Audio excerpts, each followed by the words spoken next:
correctly, then the carry hero just looks really stupid. It's kind of like in your puzzle where, like, guys, my hero does this, and just nobody seems to understand that. So, like in a hero that definitely relies on that from the carry role more so than others. There's the cute little white band. Thought it might sneak through. We actually haven't been seeing it too much since it has been getting banned. But I did see it. It was like 2 games yesterday. It went unbanned, unpicked. And I was like, oh. Yeah, that's kind of weird. Kyle's like no Forgot. Yeah, I'm not sure. Yeah. And then we saw OG give Team Secret the title. So, Carlo Bristleback actually lost the game. Shocker. He got dismantled. He didn't just lose. No. Alright, Secret, last band. Anything standing out that's still in? Was the good support? Phoenix, Shadow Demon, Viking love that hero. Mars still in the pool. Viking teams just getting first picking Toby's Mars a lot of these games. Do you think teams will adjust to the patch at all? That's what I'm curious, like, because there's no numbers involved, right? Well, obviously your strength and stuff, your magic just getting removed. They got rid of that. They got rid of the kill streak, 50% less, a lot less kill streak bonus. Yeah. And 10% less gold from all sources. So neutrals, towers, slightly less gold. Yeah. I was just like, yeah, every hero's timing is going to be like a minute or two slower based on that. And also, like, the network discrepancy between the 5 and the 1 will be less. Is that why you banned Bounty? Because track gold is, it hasn't been changed. It's true. That's true, actually. Could be. I just don't think 10% is like a big enough number. It's not because you're part of the 1%. That's it. The 0.1%, well, that's 10% or whatever. We can take that hit. So I'm curious, BSJ, so what's the gold range for a melee creep? Like a level 1, the first one. Prior to this patch, it was like 33 or 38. So, sorry, I'm actually bad at math. So what does it take to damage? I guess you'd lose 3. So okay, so in a full creep way, you're losing what, like? You're losing 9 to 20 gold. Yeah, 9 to 15 gold, it sounds like, probably. Okay. That's pretty crazy, if you think about it, after you farm 10 creep waves. Suddenly you just have, like, 200 less gold. There's the Pango, one of the heroes, not really ever getting first banned, but almost always first pick. I thought about it. This is a buff to all the people in the shit tiers of pups, because the 10% difference of gold only matters if you're getting the last hit right. It does. Glad they finally buffed you this, though. Thank you. When you asked me about this just now, it really hit me. Yeah. One thing it makes, I mean, for me, what it basically does is, like, slows down those steamroller games. Like, especially in PUBG, I feel like any PUBG has so many 20, 25-minute games. Well, the fun thing that I thought to myself as well is that it lowers the power creep of all the heroes in the game. Like, all the heroes were just getting free movement speed, free magic resistance, and free spell amp. So one thing that reminds me of before they added the spell amp to int was that when it range creep, it starts with 300 health, and I believe at the 7-minute mark it goes to 305, and then like it keeps going up in health. For a long time, 300 damage nukes stopped one-shotting range creeps at like 7 minutes into the game. And then, but since they added spell amp to int, you kind of just one-shotted range creeps again. And all throughout the game, I was like, oh, that's going to be interesting to see how that plays out, because any hero that doesn't buy a null talisman will still no longer one-shot the range creeps anymore. But then also, just anything when it comes to farming jungle creeps on the map, everything that isn't a hero is going to be relatively stronger to the heroes, because all the heroes just lost free stuff. So whether or not that means not only will you get items slower because of the 10% less gold, but also because your hero just naturally doesn't move places as fast, it doesn't kill things quite as fast with its nukes. There's a lot of implications that are quite hard to really fathom what they'll do. But back to the draft at hand, Gunstar Pango, pretty solid combo from Secret. Why Rubik? Why not? Gunster's Pango. Okay. I just like look at the Mars, I guess maybe they don't, they're nerfs, because neither of these two heroes deal with the Phoenix. I mean, it's still a good opening, right? Like, good teams are picking, even the tier 2 teams, I was just a little bit surprised. And I think Phoenix has just looked better than Rubik as a hero. I think the Rubik is slightly stronger lane, perhaps, with the Fade Bolt, but team fight around a Phoenix Supernova is just being one of the scariest things in DOTA. PL gets banned out on one side. Do they ban the out? They sure do. I was about to say, it feels like PL out might be like the 2 bans we see like almost every single time there. I think a lot of heroes that rely on just walking in fights, pure movement speed are going to be nerfed. So we were talking about Morphling, one of the highest stat games that kind of just walks around a lot. But on the other hand, heroes with innate mobility will buffed, and I think Ricky is one of those. Ricky is one of those. PL is one of those. And I really do think there's a lot of little things that are going to add up, and it's going to be very obvious to us in like 3 or 4 days. Yeah. It's like, oh yeah, that makes sense. But These teams, they don't got 3 or 4 days, so they got to learn on the fly. It's actually crazy, and that's one of those things, right, where you kind of almost favor Team Secret. I mean, you have Puppy, right? You have one of the best, one of those people who can do it. We'll see. So yesterday, I talked about how VP solo, he needs time to learn, and now stuff just got dropped on him. So I guess we're going to see next series, but we're going to see a classic combo, but I think the combo is better because of what we just said. Ricky is not a stat gain hero. He has 1.4 agility gain. Okay, so he's not losing too much. It was really low, and he's also got really high base movement speed, so all the little things that are affected by stats, I don't think hits his hero at all. And this series just naturally looked good against Mars. Yeah. Mars' bulwark just not very effective on Ricky. He just constantly goes behind you and attack you from the back.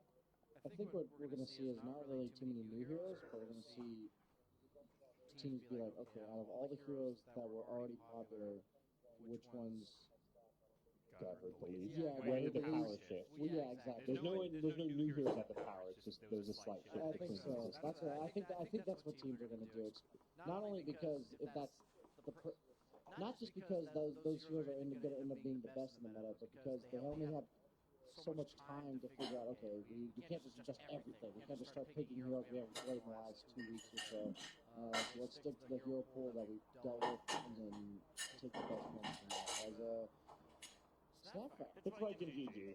If they see there's any chance this hero could be okay, they'll pick it. I like the cookie against the Ricky smoke quite often. Like you talk about means by 4 stops against Ricky, and once it gets diffused, you're just trapped in the smoke. But if Snapfire's outside, you just cookie whoever is getting trapped in the cloud. It's true. It's very nice to have that innate force there. And of course, the combo Mars really sets up one of his kisses. And pre-BKB heroes are going to melt inside that one. But the Ricky theoretically has an escape. He can very quickly blink out. So just playing good. But Toby's been pretty good with those blink spears into the arena walls. Is he a Bud Spear extraordinaire? He was doing it. I wouldn't say extraordinary, but he was doing it. Okay. He's doing it. He's on his way. I was honestly most impressed still this entire tournament with Miracle, because I'm like, how many games of Mars has Miracle played? And his mechanics on that, like, interaction were insanely good. Oh, and the Nature's Prophet, we've seen this hero quite a bit, support as well as for I think it's going to be support, I guess, and they'll put the Yapso onto the Grim. We've done this before. Yeah, and we say like 5 Nature's Prophet. Puppy's going to end up probably more fun than Yapso in these games. It's like, he's pretty much dirty if you think about it. It's more like Puppy's not really playing 5 positionally as Nature's Prophet. It's more like Yapso, like, dude, you're just getting less fun in this game. They're really not laning Grimshark Ricky together, though. I guess Puppy's played in the offlane on Prophet before. Like, he played I can't remember what the game was. It was the game where I think Yapso played Oracle that game in the safe lane. Yeah, it wasn't. So I think we may just see literally Puppy, I guess, playing 4 positions. Nature's Prophet in the offlane side. They've done that exact lane set once. Just right. You need 2 pretty strong lanes right there. How do you salvage it? All right, the moon flop. I mean, nice. It's just been a good one. And it is you now have the better team fight, right? It's almost impossible to not. You're the Queen of Pain, Snapfire Mars, and more than likely a Rubik Candelier. So, you're going to usually get that steal. I'm going to be paying attention to how many times in the 7 to 20 minute mark that a Queen of Pain tries to scream a creep and it doesn't die. I'm going to see. What if she has 5 nulls? Well, if she has 5 nulls, then everything you said doesn't matter again. Are we going back to DOTA 1, guys? Because at a certain time, literally every hero went 5 bracers, and now they're way better than DOTA 1. I mean, aren't they also nerfed though, because you're not getting the... You're not getting the amp from the intelligence, you're just getting from the amp. They are buffed in the sense that you can't get that amp from any other source, Except Kai and the So they nerfed and buffed at the same time. Yeah, the old nerfy buff. My favorite. Well, it's like It's they're weird. only nerfed if there's items that would replace them that don't give you stats. Is there like I would say they're only buffed if you need that spell lamp for your hero to be playable, which like is maybe a scenario where you're talking about where you can one-shot the range. If you don't need that spell lamp, then it's a nerf for sure. people care about that kind of stuff when it comes to? I know mid laners have that fine-tuned matchup based. Okay, so you got the late game hero, a little more team fight, I guess. You get the ratings, you have that ult button. But it does feel like your lanes are definitely a little weaker than Secret already. Spectre's not exactly a weak laner. She's just not gonna beat your lane. I think Mars Rivik should hold their own against the Ricky Grimstroke, even though Ricky, as the throughout the game, should do pretty well against Mars, the actual lane itself. But it should be at least 50-50. I just think there's a hero, like Kunko would have been a good example. Just some beefy, something that doesn't really, that would tank all the spells. Something like a dark suit? Is this mid-tangle? It looks like it. No, yeah, what the? Mid there's a prop. Okay, yeah, I guess we haven't really seen many 4 tangles in a while. That's why we have been seeing it as like a 3, so still has that versatility. I thought they just And we talked about Nature's Prophet a few times, picked up how it's actually one of the better heroes to win against 12. So this makes sense once that call comes out that they maybe change their mind with where they're sending Nature's Prophet. It's kind of funny because in my mind I was like, they're gonna pick some tanky mid laner that just runs around and like does stuff, and turns out they kind of just already had that hero in their draft. So I guess that's what they chose to do. I was like, oh, I guess that makes sense, and nothing better to run around than to pick Stark Seer to run around faster. Obviously a bit of bias going.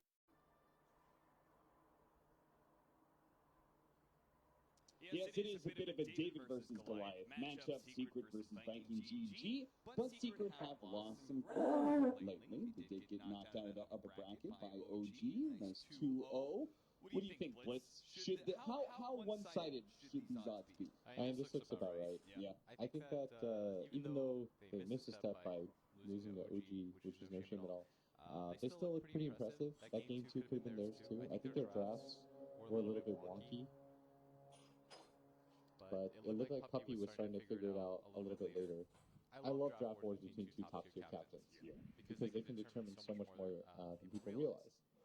Well, speaking of the draft, the Viking GG are not favored in this matchup, nor should they be. They have been gaining some ground. They've been doing pretty well for themselves. They've been growing more and more. They're going to have to overplay this matchup, and they're going to have to overdraft themselves into a winning position. Do you think they did that with this Game 1 draft? I do like aspects of their draft. Let me say that. Like, I think that it is a very good Queen of Pain game outside of the Ricky. Like, I think as soon as Boom gets BKB, he's going to feel real good in this game. And I think if it goes any reasonable length of time, I could see the Spectre carry. But I could also just see Secret running over them really quickly if their laning phase goes bad at all. This is going to be a true test for Viking GG and whether or not they can stand up to some Tier 1 run-at-you aggression. And, Zaya actually gets ruined, but at top, man did not. And yeah, I think playing against Alliance, this goes without saying, but they are a very different team. Alliance is a lot slower pace. They revolve a lot more around one player, and setting up for that one player. Whereas Secret will just run at you. They are one of the faster teams in Dota right now. We've seen some very quick games from them. Pretty much all the best teams are, right? Like, Virtus Pro has definitely taken that step. Secret, certainly. OG, obviously. Yeah, everyone is starting to scale up in terms of speed. So that's what everyone is starting to learn in Dota, is that the faster you play, the better off you are. So Viking GG can stand up to Secret in this Game 1. It'll essentially prove that they can stand up to pretty much anyone. Take on Secret in an aggressive mode, then you could probably push the teams like OG and Virtus Pro. This is a really good litmus test. I'm excited to see how this one plays out because I think Viking, obviously they played so well in their group, but now you get to play against, in my opinion, one of the top 3 teams left in the tournament. this would be better than the happen for them for sure. Zai's doing really well. Zai's dead. Oh, wait lang din. Nakalive ako eh. Last hit Ikaw for pa Shad. naman. I know he wanted it real badly. Yapsor may have to commit his life here to be able to get the counter on the Solari. Shad, can you get the other kill here? Another dagger's coming up in a second. He'll be able to hit him, but it's not enough to finish Yapsor off. Yapsor has boots, and he even comes Nanonood back ako to eh. the May CS. watcher ako. A little bit of a cheeky play. Hindi, nanonood. Pero, pinatch ko siya. Venom pickup Ah, by the pinatch Mars. part ko Really siya. tries Ayun, to may punish the nanonood. Superman as much as Dalawa. possible. And that's probably the way to do it. This is a kill combo. Mugen is the Repeat best one. Grimstroke, but when they're not using that combo, you can try and get aggressive. And it's this mid lane that I'm most curious about because I haven't played too much Nature's Prophet versus Queen of Pain. I think Nature's Prophet, though, is just overall a good laner right now. But let me say, Cap, he hates illusion heroes. He's against one of the best.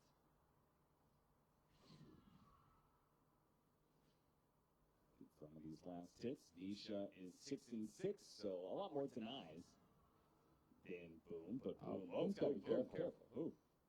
And he held the skill point because I think he was thinking of going dagger, Yeah. and that would have been quite the mistake. Better at this point to be able to max out on your big AoE nuke and just get a CS advantage, right? Yeah. Plus, he's not going to win the harass war, I think, against the Nature's Prophet. You don't want to... the worst part about dagger is the wind-up animation. You can get hit like twice by the Nature's Prophet and his treants. And also, you want it so that you can pressure his treants too. I think that getting dagger versus this hero won't feel that amazing because he can always he gets one free TP back too. So mana efficiency wise, you're not being very good. Whereas getting this second level of scream enables him to hit quite a bit. He's got to be careful. He's actually out of mana. He's got a fairy fire though. He should live through this shot. He should want to die for more. And this is a very critical time because he was trying to go for a bottle. He had no regen coming in, so he's going to have to just walk back to base now. Yeah, and this is 12 denies now for this Nature's Prophet, and he's catching up in last hits. He is doing real well for himself. Good news for Boom is that the lane was pushing him, so that was Oh, master. CS. Sa ibang ano yan. And I'd imagine a lot of these denies also are his own treants. Yeah, I think so too. So this is skewed. He should be a lot further behind in levels. Yeah, he's if only that about were the case. half a level. Ba't hindi sa JD Gaming? Maybe a little bit more. So Boom will likely just TP. He thought about battling towards that. That Dark Seer that's currently cutting waves. It'd be nice to punish him if it was he's easy. going down. I think they're going to go for this play. Okay, Isha. Or sorry, Zai. He's going to be in some trouble here easily. Caught. Boom. Okay, this was kind of worth his time. Yeah, that wasn't bad at all. And it's not like Nisha got some crazy lead mid. He's still only halfway to level 6. Yeah. This should complete the bottle for Boom as well. Yeah. So. You know what's really important about this game? It's not just that both teams are on the verge of elimination. It's that it feels like you have more to play for than some like qualifier. As hold that up. In some trouble, they tried to go Nice for the shot. spear, but dodged by him coming in with the tricks of the trade, and the explosion of the Inkswell, even though it was hidden, does do the damage to Aramis to finish him off. It's hard to get Secret to go like full try-hard mode. Like you heard in the interview with Team, right? It's hard to keep the guys motivated sometimes. So we're treating this like kind of just scrims that might have some money attached at the end. And for Viking, how often do you get an opportunity to play against a Secret that wants to win, that wants to like get revenge? So you're gonna get, in my opinion, like one of the best versions of them. So you're saying they, like, in order to get that secret out of them, you need to take that game one, or? No, just I think in general they're already here. Oh, okay. They're gonna be playing as hard as they can. Nisha, he's picking up the pace now, level 6. Shows up to bottom lane. Gets a kill off of the global Wrath of Nature. A good amount of damage. So far so good though. Good CS across the board for Viking. They're still winning the network. So how do they stop this push? Yeah, this is kind of the difficulty with their lineup, is they don't really stop that push very easily unless the Rubik rotates over, but I actually think it might be too late. Good news is, looking like the secret's already set up all around your tower. They made camp. yeah, but there's one really good move that Boom did, and I really want to highlight this for all the club players out there. He did not immediately TP it, which I think with Queen of Pain and with the new TP is so important, because the entire point of this hero is to counter gank lanes. If there's an opportunity for you to just scream ulti somebody on the map and get a free kill, you take that every single time. Yeah. And you ruin that by just TPing the lanes blindly. I really hate, especially because you have a mobility spell. Just blink twice, you know? Maybe you're late for like 2 CS, but maybe you can help set up like a base defense or something like that. Does blink over and gets a double damage. He's trying to pressure that mid tower, but of course Nisha can just sit here, bottom lane, help get the tower. This is what I'm talking The about. counter gank, boom, shows up right as Nisha's leaving, and they get the kill onto the Darkseer. Literally right there. That is a good play. Yes, you lose your tower, but you kill Zai, you get his courier, like, you get the gold back instantly. Against the neutral stuff, you're gonna lose some towers. With this lineup, they just can't defend towers very Alright, easily, so here, I think you should just immediately start going back towards it. Don't farm those. That small count doesn't matter for you. yeah. It's not even 7 minutes in, so you won't get the neutral items. But you want to set up the defense again. But I really hate when I watch my mid player in my club games just, you know, blind TP towards lanes and he's like, I gotta shove this out. Yeah. Nah, dude. Counter gank. So good. And now he saves his next TP because inevitably they'll try to push a little bit towards top, and maybe if they go for some dive, he can get a counter kill. Voila. Top lane, Aramis, he's certainly dead here. Spear actually pushing him a little bit closer to Aramis, who dies to the Eastwell Explosion plus Wrath of Nature coming in. Now, Toby takes a small bit of damage here, but should be fine to CS on the tower.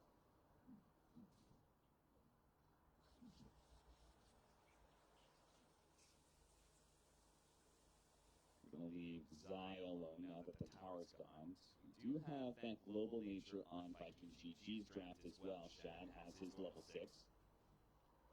Nice cookie stone on his Zai. He's going to get a lot of damage on his Zai for that now that the surge has run out. Yeah, Zai's not had an easy time at bottom. If you look at his net worth, just way near the bottom of the pack, barely above his grim strokes. And Boom is going to look for a rune, and he really wants to rotate towards top if he can. In fact, he does not get it in time. And Isha thought about the TP because he knows the blink is on cooldown. Plus they have a ward here. I really like what Secret did there, by the way. Both heroes went up for the rune at the same time. This is a critical ganking time for the Queen of Yeah, Hearts, right? exactly. If she gets the right rune, then she could really pop off. Hypothetically, if that's not like an illusion, if it's like a haste rune or something, and she can go top for free. Nice timed spear is going to be able to push back for 80. You're just taking away the opportunities for her to get kill runes and go around the map and snowball. Like, that's what you really want to hard avoid if you're Secret. And it's the little things like that.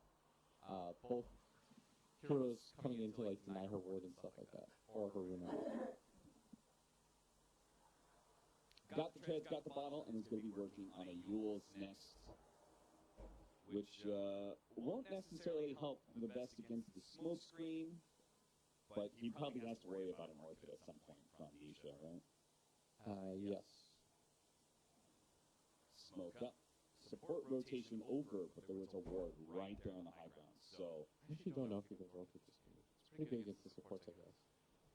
Secret, they should know about this. Man, he may still get caught by it, though. The spear's going to go out and nails him to a tree. Now, Puppy's trying to position himself to get the blink strike up. The stuns will go out a little bit too long. The Sonic Wave pushing Puppy back. He's still going to get in there. Gets the stun It's like a out. really good fight for doing them. a lot of damage to Puppy. Now it's going to be turning over to Nisha. Nisha teleported into this, but it's a terrible fight for Secret. Viking GG, they take 3 and lose nothing. That was a really nice arena, too. That was a lot of heroes trying to commit to saving this Ricky, but unlikely to happen, and you just set up for the perfect Queen of Pain ult into Mars Arena. I'm very confused why Secret got caught there in the first place, because they saw the smoke. Yes.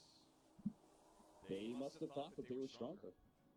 Oh, 100% they did, but Queen of Pain at this point in the game, max level Scream, ulti, you're not fighting her, and Boom plays her so well. Let me say, there's a reason why they keep picking this hero over and over for him, even though nobody else is. It just feels like he really understands this hero's lanes and how to get active on the map. Well, as you get active on the map, Nisha will try and take advantage of you being away from your tower, and that's what he's doing here, pushing in. You want to save this mid tower at all costs if you're Viking. If you save this mid tower, then you can protect this ancient area for the Spectre, and it's not like it's being pressured anyways because it's a Darkseer. So they don't really have any hard disables. This is similar to their game 1 draft against OG, where I just feel like they didn't have enough playmakers. Nisha has to have a ton of net worth for this to be worth it. Solari even finds the ward, although that ward had enough value already. Zai's pushing up bottom. And this isn't bad at all for the Spectre. He's going to farm this wave up. And now that he's got the Necronomicon and he has an early Iron Talon, which I think is one of the best carry pickups early on in the game, farming Ancients is a breeze. The Iron Talon is on the other side as well. That's what Nisha's currently doing. He's stacked up Ancient Camp 3 times. That's pretty sick. Farming through that. The Wrath of Nature is going to do a lot of damage here. Does land on Toby. Push back. Inkswell explosion. Toby's dead. Counter-Strike nilalaro niya Stealing the teleport. Oh, that's something that doesn't get there in time. Close call, but Aramis does get out. And I love that Viking are just bringing it to them right now. Playing very aggressively themselves. Playing on lanes, which I think is what you should do in this game. You shouldn't be worried because it's secret. You should do the right things.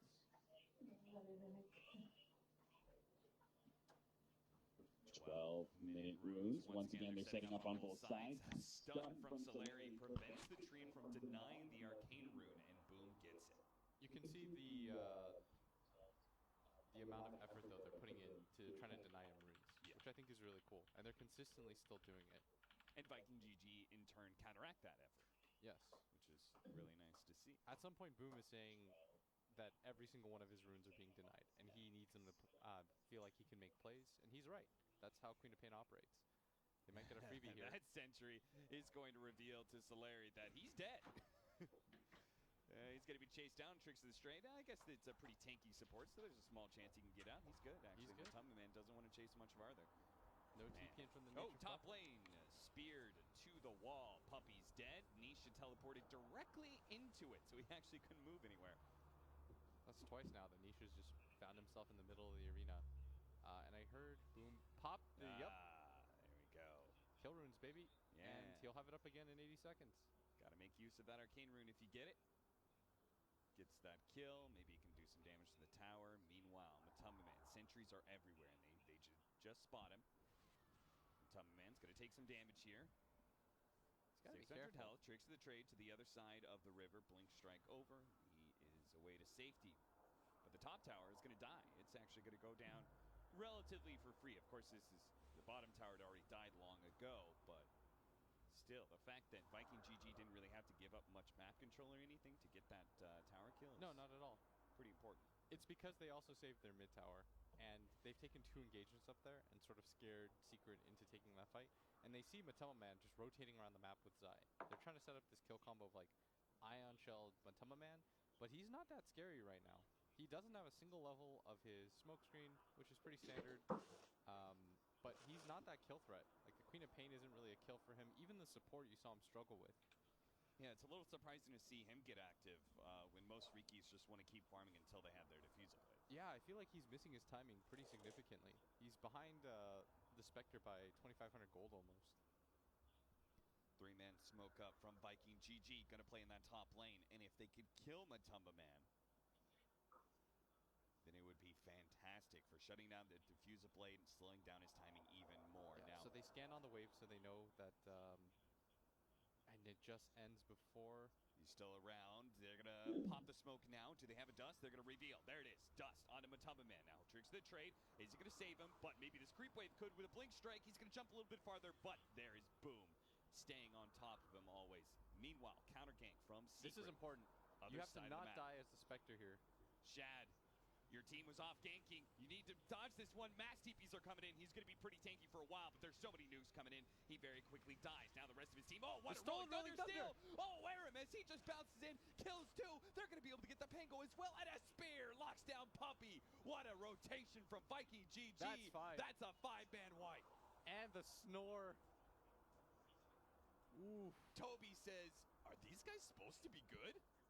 And I bet if they win this game or the series, Shadow say like, oh, I thought we were the favorites. Straight up. I don't know why people thought we were going to lose. They're up 5K right now, and I think that they have a much better late game lineup. Oh, much better. And we're going to see this move. The mistake from the Spectre here was if your team goes to this play, you immediately hide after they begin the kill, because you know that the opposite move is happening. Yeah. But it didn't even work out that badly for them at all. And in fact, we come back into another death from a Tama man. Okay.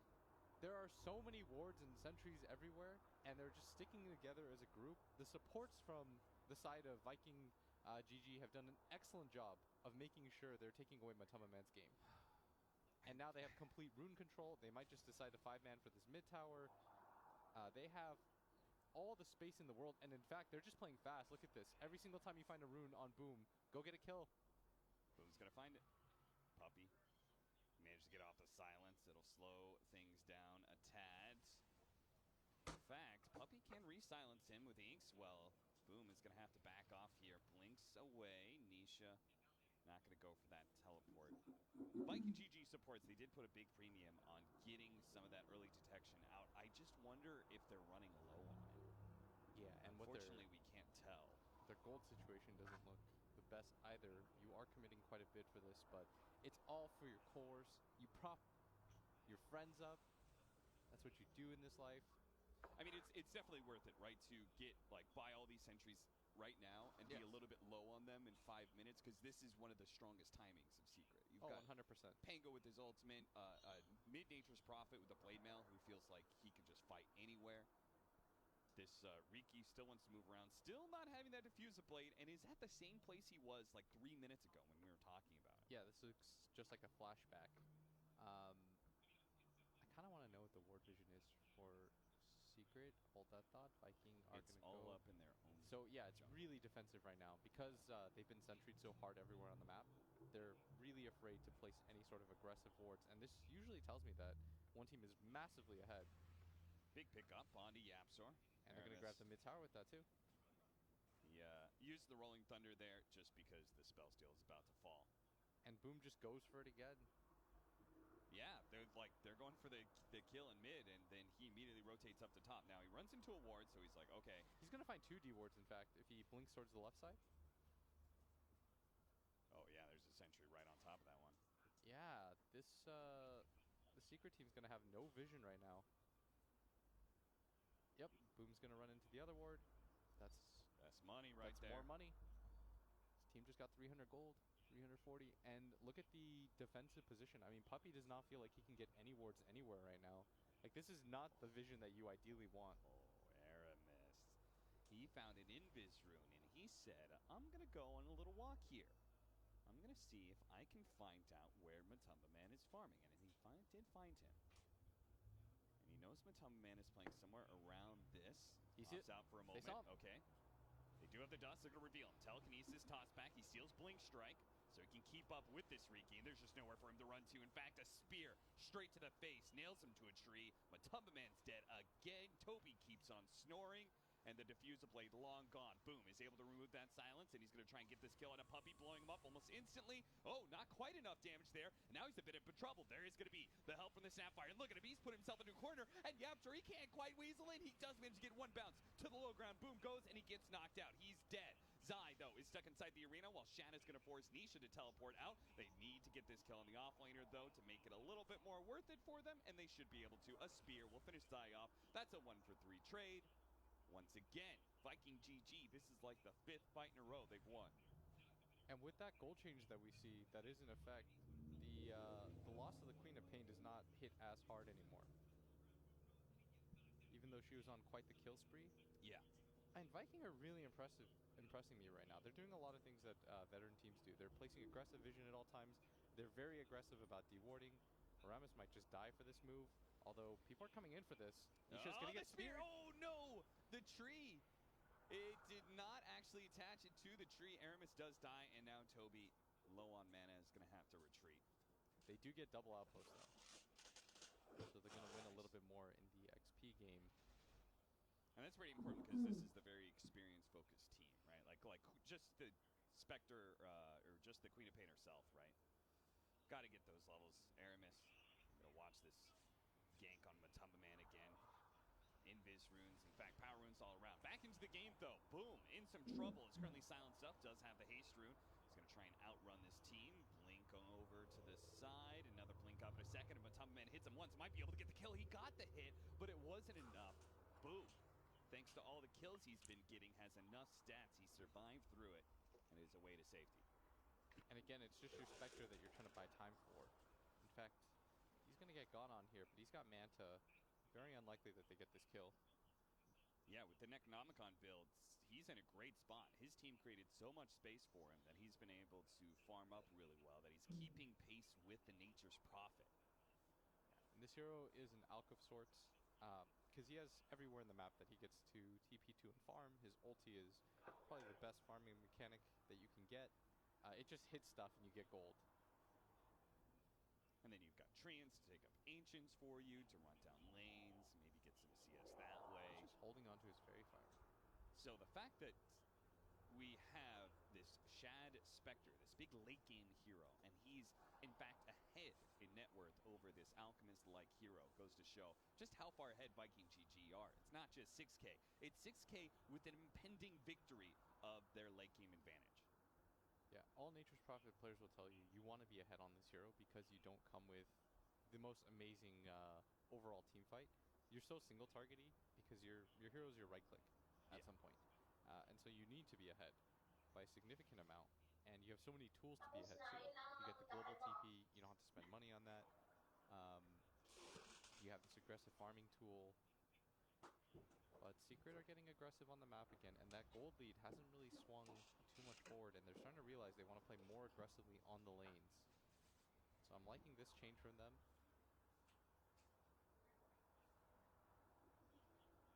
And they're not really losing any major objectives. No towers have been taken in a bit, no Roshan or anything like that, and that's Viking thinking to themselves that they have the superior late game, but anything can happen in Dota. Oh, certainly, especially with we've seen some crazy comebacks in this tournament. With the OG one yesterday being rather notable. I mean, this would be a sick comeback though if they somehow did it, because their Ricky's almost getting doubled up on. Yeah. Carry to carry wise, like all he has is a diffusal blade at 23 minutes. Like that's still scary for support players, but the cores won't really care about this that much. That's why you kind of have to force fights right now, right? You're just going to get farther and farther behind. So. Yeah, the Spectre just hits Ancients. They've done such a good job of protecting this bottom area for him, and they've set up that ward that it's really hard for Secret to take this area away from Viking. Like during that smoke, they would have had to like remove all the vision and then find a kill there or something like that for them to scare the Spectre into not coming bottom anymore. But because they don't really have the best kill threats anymore for him, this Orchid doesn't do anything to him, and they can't trap him in the trees. You have no real stun. It's really just smoke screen.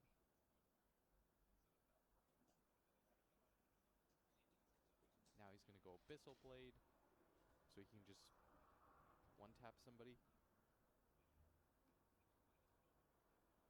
Viking GG playing very cautiously because they don't have any vision on Secret side of the map, so they're just not really seeing any heroes. They're a bit afraid of the smoke gank, and their defensive posturing was really well timed because there was that smoke gank that came on through. Secret didn't find anything. Now they're going to go for a 3-man smoke gank themselves as Boom is pushed out the top lane. They're going to smoke to him, expecting that Secret might make a move up to this top lane. Now the smoke's going to break. It broke on Puppey, who was a little bit farther up, out of a weird position. And the outpost does give the vision to let him know to teleport out. They might still defend this fight. I think they should. Yeah, they certainly are. Looks like Solari's going to be in some trouble here, but they got telekinesis into the spear, into the wall. Man being controlled up, but he does manage to blink strike over the side, but he gets bopped by Boom. Taken down almost immediately. Nisha's going to go for the BKB, teleport out. He's probably fine, but Zai will not be. He tries to surge, run away, but a Yule Scepter dispels that quickly enough. Roshan. And another one fight for Viking GG, this time on Secret side of the map, this time right next to the Roche pit. Doesn't look like they're actually going to go for it. In fact, they went towards bottom. No. Yeah, Nisha's... Okay, now they go in. Hitting that tier 2, looks like somebody made the call. It's fine. We can give up that tier 2 if we can get Roshan. Yeah, that's a good call. This is finally a part of the map where Viking wanted to take a fight. They want to get an aggressive fight so they can either get the tier 2 at top or they get Roche, depending on how many heroes are left on their side. And that's going to be an Aegis for Shad. Okay, so the game becomes a little bit annoying since you lost bottom tier 2. As a team that's playing against Nature's Prophet, you really hate this, because he can always have the option now of split pushing the map. But once you get Abyssal Blade on the Spectre, you can always do the haunt into killing him off real fast, or you can TP down, Abyssal Blade him, then haunt to the rest of the fight. Right. Like, you have options now because you have something that can cancel that BKB, whereas before you did not. So Nisha's going to have to pressure, like, basically only through treants, not with his actual hero. He's just got to be a little bit careful of what his commitment to a fight looks like, or just split They pushing. found him. Nisha. He does have BKB. He's going to go for the teleport out, so they're safe. But it's fine. Force another charge out. Yapzor will manage to get the Rolling Thunder out, and is he going to TP? Yeah, he's going to start TPing. Should be fine. Something looks so funny about that. Got some fresh items in the mix. Orb of Destruction, that's always a powerful one. Yeah. Nice for Mars. Secret are starting to become a little bit more bold on the map, though. I think they realize like how desperate their situation is. That's why even despite like the 3-man loss into like a 3-for-0 fight and Roshan, your gold lead only extended by 1k during that time. Like, they're being really aggressive on the lanes at this point. I think Nisha especially has kind of realized the dire straits that they're in, and he needs to create space for his team. He has to abuse his BKB right now. But he also has to be careful because there's a lot of heroes down here, and they don't have that much map control right now. Plus, he doesn't have BKB. Nisha, he is going to be in some trouble here. Tries to go over the teleport out. So they have any stuns. They're going to be able to silence him, push him back with the Sonic Wave, and he's dead just like that. Yapzor. He's trying to leave with the spider legs. He's going to cut his way through the trees. Another swashbuckle up in a second. Rolling Thunder in 4, so he is probably fine. Yeah, and they're still searching for him. They guessed the right way, but I don't know if this is necessarily the best investment of your time. Trying to go for a spider-legged Yapzor. They're going to push out both waves, and this is going to prompt Secret to push in top really aggressively. And this is a good play for them to make, no doubt, but it also usually tells you that they just don't think they can fight anymore at all.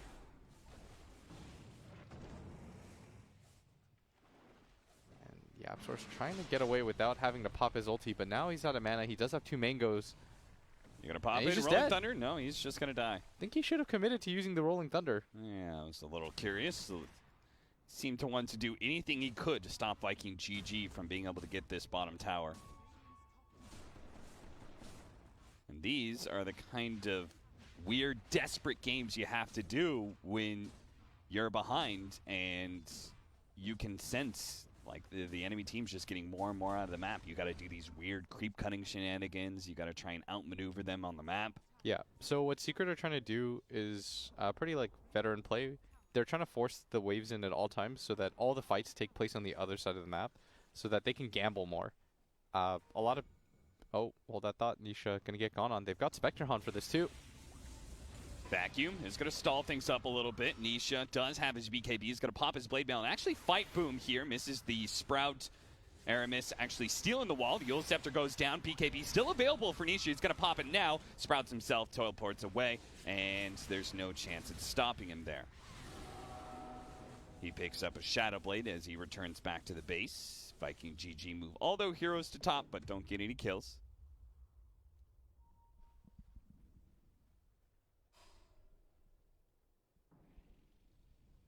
But it is just about taking fights on the other side of the map, so that if you do win one fight with this Nature's Prophet, you can force a high ground attempt and force them to buy back, and then it's anybody's game.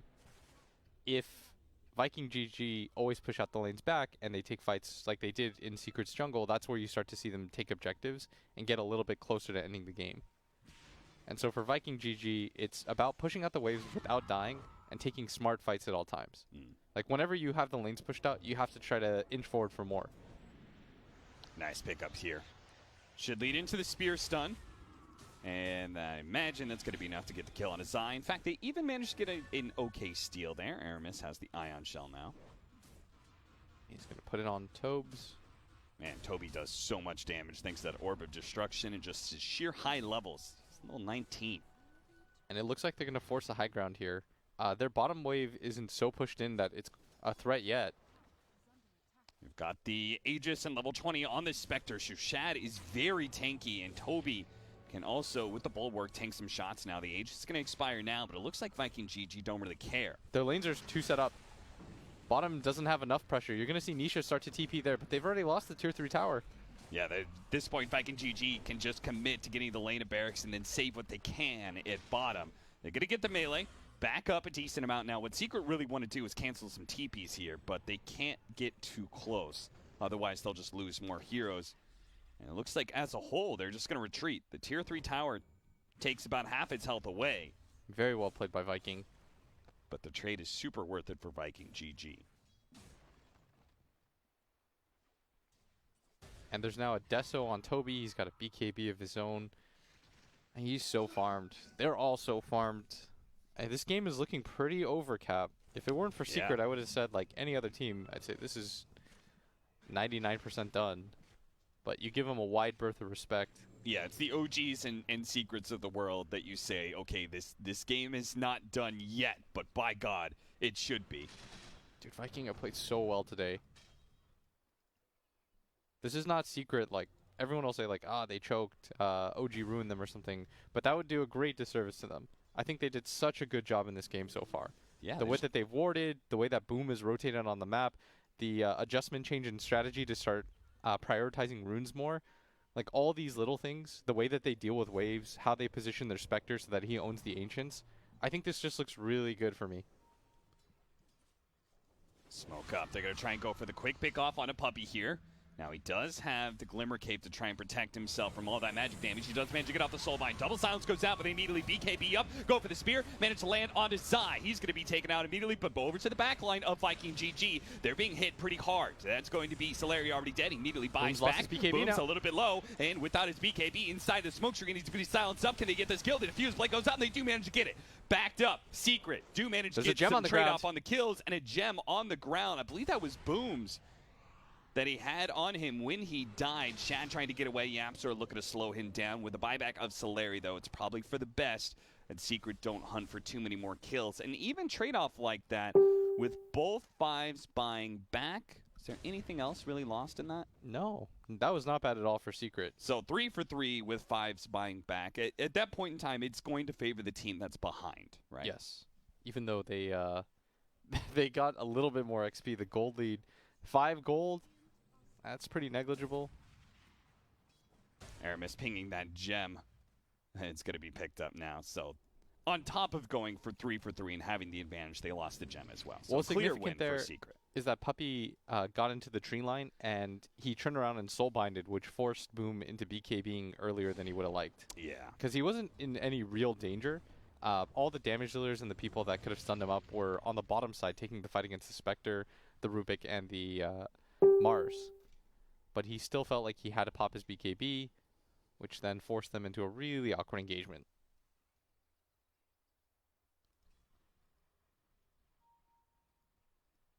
I think they're gonna smoke up and hit him again, right as Nisha's coming back in. I want to make sure there's no wards around here first.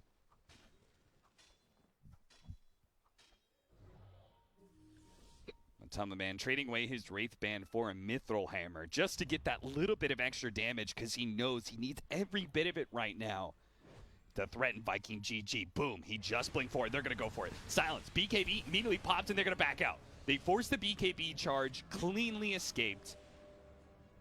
It's not the dream use of a smoke, but it's pretty good. They're going to re-engage because of the Mars ulti being down. Like, yeah, they want to still hunt on the map. It's a good time to fight. Almost feel like they need a blink now on Toby. Like another form of initiation. Mm-hmm. But he's loath to give up any of his items right now. Like, Soul Ring is actually a pretty important item on him. Like, he loses his mana so fast against the Riki when he doesn't have BKB up. And his entire combo set, like, to repeatedly use it. They're going to check. They do indeed confirm with the tricks of the trade. The courier's dead. Roshan's in there. And this Nature's Prophet is getting pretty massive. Yeah. He's almost got a lot of different options. He's going to get the Bloodthorn for himself. Then he can pick up the Satanic if he wants to replace the Wand. And it's pretty easy for him to 1v1 fight the Spectre with the Silver Edge too. If Spectre messes up. It was a 90-10 game. Now 85-15. Still a huge hill to climb for Team Secret. Oh, for sure, but you can see how they can win fights. Yeah. Which is the scary part. Being caught here, that's going to be really important. The telekinesis, all the damage flooding in before he can get a chance to pop his BKB. And at this point, it's too late for him to pop BKB and go for the teleport out. They're going to try and go for the +1 kill. They found Puppey, but he had already teleported away before they can get a stun. That's pretty significant because they now traded Haunt for that. And if Nature's Prophet, does he have buyback? He does not. He does not have buyback. Okay. He will have buyback in 35 gold, though. Viking don't know that. And so they could just... there's not really a lot of place for Viking to make. Like, they can go for this ambitious Roshan, but if they lose that fight... They're trying so hard to find the extra kill. Boom is going to pop his BKB. They are going to be able to get the arena spear. Soulbind onto the 2. Looks like both of them should die in the Sonic Wave, and they do. Boom gets the double kill. And now you've set up for the Roshan.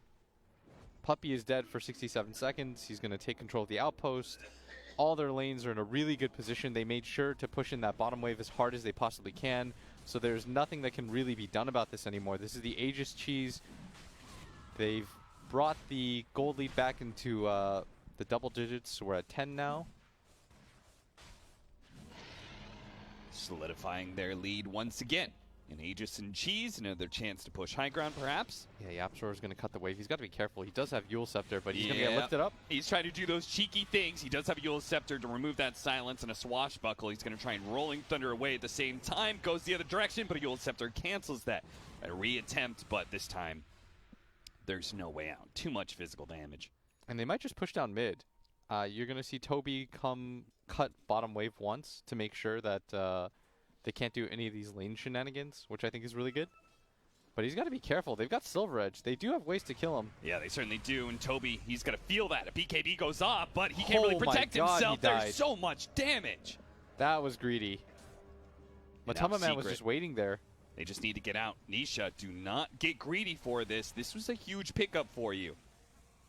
He's going to try and stick around with his Silver Edge. They're going to go back in. Oh, what a vacuum. What a wall. They go back in. Abyssal Blade onto Puppey. They're going to try and take out the support first, while Matumban with his BKB is going to do something similar. Goes for Aramis. Turns on the Solari. Tricks the trade on out. A lot of AoE damage. Here comes Yapzor from behind. Doesn't nail anybody. Hits the Spectre now. They're going for the Queen of Pain. The BKB is about to wear out. He's been hit by the Rolling Thunder. Can they keep him inside? No. There's not going to be enough. And now the damage turns around with the Solari damage coming in from his ultimate, as well as Shad pushing forward. Secret have to play a bit of distance here.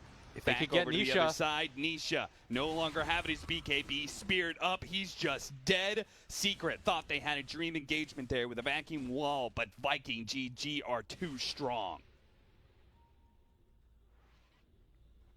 Looked like a really good fight, but Toby buys back, had the gold for it. Secret decided to gamble. They were hoping that he didn't. Maybe they could have won the team fight off of that.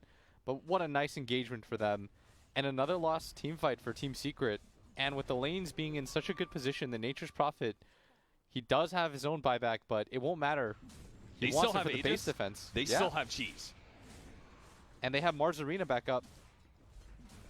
A perfect opportunity to close out this game. Now, there is a buyback from Nisha available. Yeah, he's waiting for an overcommitment first.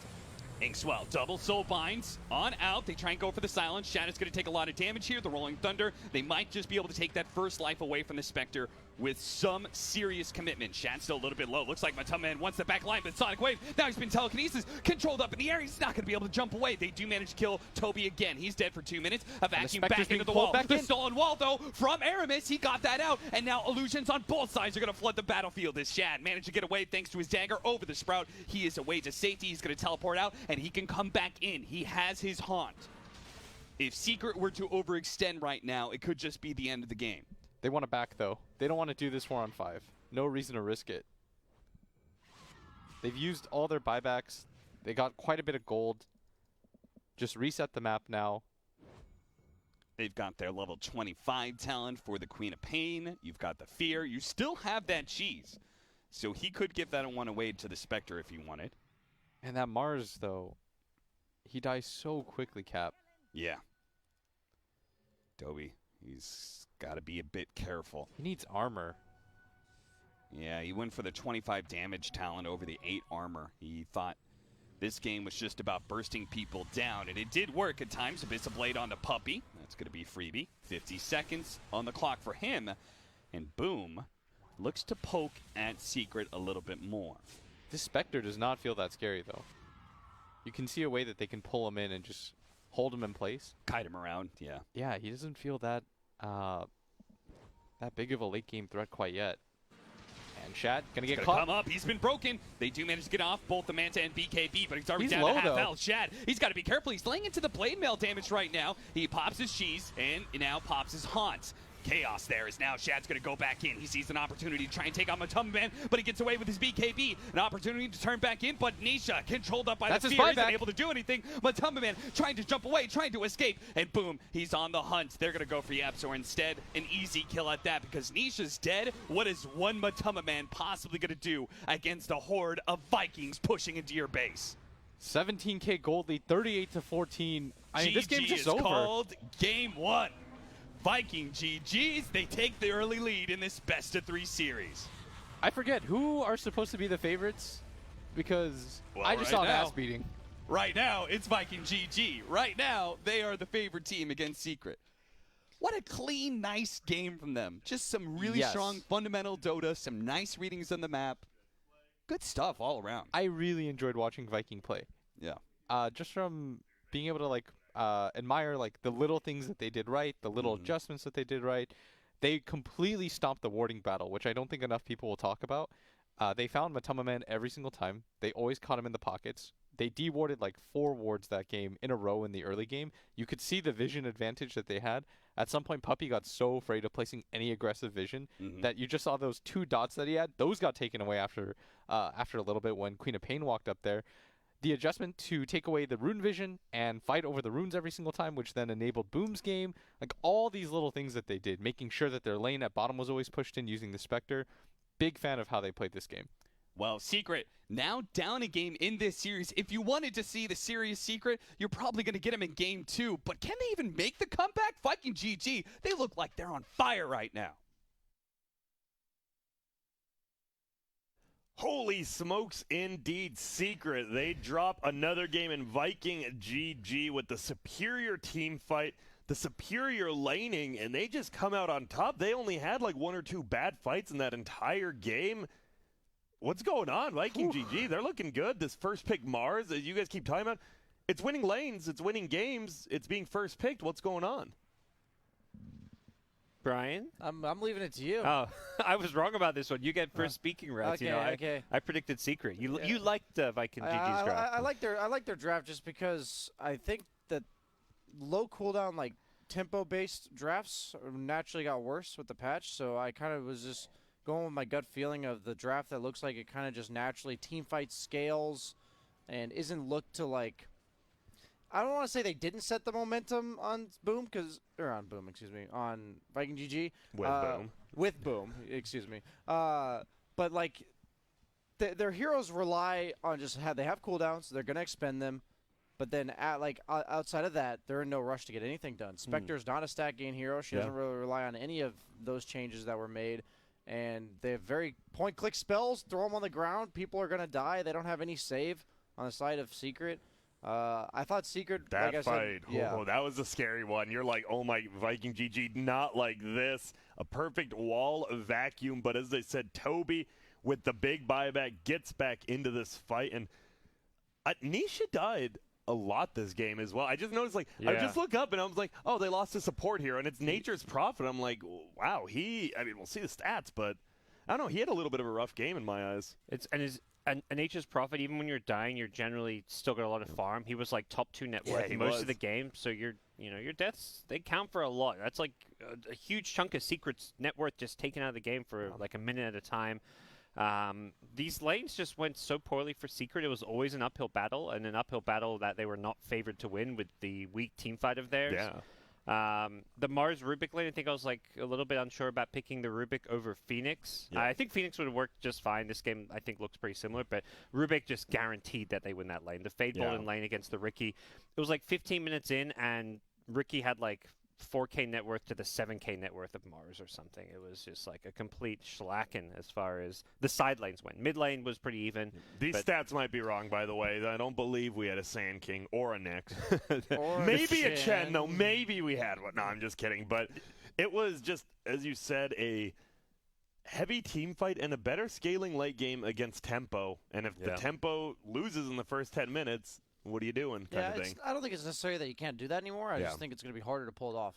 And I don't know. Viking GG, they've been looking strong. They had great momentum coming off the Enigma series. And and here they are. And I like that another one. We'll mention the warding game because once Secret lost the lanes and were behind, their only plays was to run around the map with this Ricky with the buffs, the Iron Shell, the Inkswell, and everywhere he was like running into sentries and observer wards. He was being scouted all over the map. Matu just didn't have a game because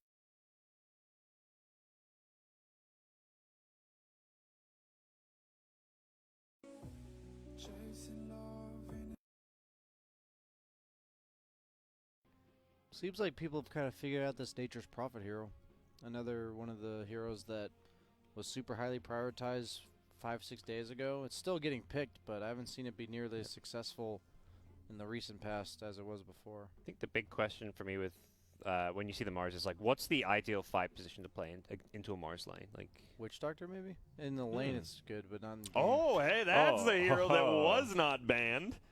Okay, we get a Lycan game. We do, so they ban out the Shad Alk as well as getting rid of that DK, but they do leave in the Lycan. Yeah, Witch Doctor seems good. I think Shadow Demon's the other hero they really like to play. Maybe the Poison Stacks is something that you can threaten the Mars with. Would they not just maybe pick Snapfire? I don't think they ever pick it in the first phase, though. They almost always pick it in that third pick, which is funny. Yeah. But they ran it 4 and 5, sorry. Yeah. And I think they're similar with, like, they like picking it third when they've already got, like, a Shadow Demon, which is also flex 4 and 5. So if you pick a Shadow Demon, you can kind of decide. But it will be Snapfire. There we go. Maybe they are afraid it could actually get banned out because, I mean, you're winning with it. They targeted bans. You got to be careful. Rubik's in the pool still. It's not the best versus Lycan, but it's pretty good versus Snapfire. Is Fatebolt not, like, a pretty good answer to Lycan? It's nice in lane, but later on. After on, you get ran over. What are the, I mean, Wyvern, maybe? Wyvern? I don't love Wyvern into Snap, but I'm just thinking about supports that are nice versus Lycan. That's the problem, right? All these support heroes are just kind of weak, and you just get run over. What about Phoenix? So they have Phoenix Mars. Isn't that? I mean, I wouldn't consider it like a hard Lycan kind, but I think it's pretty good against Lycan. He doesn't have the attack speed to bring down your egg that easily. Phoenix into Snapfire is always a bit. I mean, it's not. We've seen terrible, but they're fine doing it. Yeah. Earthshaker, okay. So now you do have pretty good team fight yourself. They don't fall behind. It felt like Secret kind of fell behind where we can't pick any team fighters now that we don't have any, so why are we going to pick it up? You already kind of match the Snapfire now, which is nice. You've definitely way overmatched the Snapfire. You have a lot more team fight than just a Snapfire, but we said Lycan, he struggles to team fight. That's where his innate issues lie. Straight 5-on-5s is where all these like little summons can't necessarily deal out all the damage that they want to. So Team Secret is threatening that. But at the same time, Lycan, since he can't fight all that well, is great at forcing reactions, pushing towers really fast. So might need to see some like low cooldown wave clear on the side of Secret. I think Secret with these 2 picks have not addressed the pace of the game that Viking GG is going to play. They're going to be looking for that 20-25 minute kind of game with Lycan, and Shaker struggles to come online fast enough in those games. Like, yeah, he can usually farm a 15 to 20 minute blink, but by that point you've probably lost all 6 out of towers because your first 15-20 minutes you're not very impactful. Absolutely, yeah. And you're down 10k gold. So even though you get that blink dagger, you can't turn the game because you're just too far behind often. Could still be the Phoenix 5, which is like a decent wave clearer. Could be still the Wyvern comes to mind. Prophet if they want to go that route. Are there any cores that you think are particularly good against that kind of play style that either Matu or Nisha is going to be looking at? Timber? Still in the pool? That's a hero, yeah. They have 2 strength heroes on Viking GG. I understand that you already picked your Mars, but Timber and Mars have kind of been known to flex a little bit with what they can do in the laning stage. I mean, wasn't it played by Miracle all 3 games in a row when they lost on Enigma? So they definitely play it, and it can be. Can be a mid, can be a safe laner. Yeah. We've seen Mars go. Don't see it often, but you do. Yeah. So was it the Mars as the problem or the 5-position sniper? You know, I definitely have my thoughts on that one, but it was a sniper. I mean, straight up. Okay. What the hell? What are you doing? They take the Rubik themselves. All right. And of course, Kunkka, like that's a hero that comes online early, clears waves, catches catch the light for Lycan. Yeah. I mean that ban we should have probably realized that one's coming. That's like I can't see a better core for Secret than Kunkka really. And you talked about, I know on Secret you wanted low stuff, but Rubik with the spear, the Earthshaker Fisher. Magnus. It feels a bit slow and greedy at times. At the same time, the wave clear to AoE is nice. Yeah.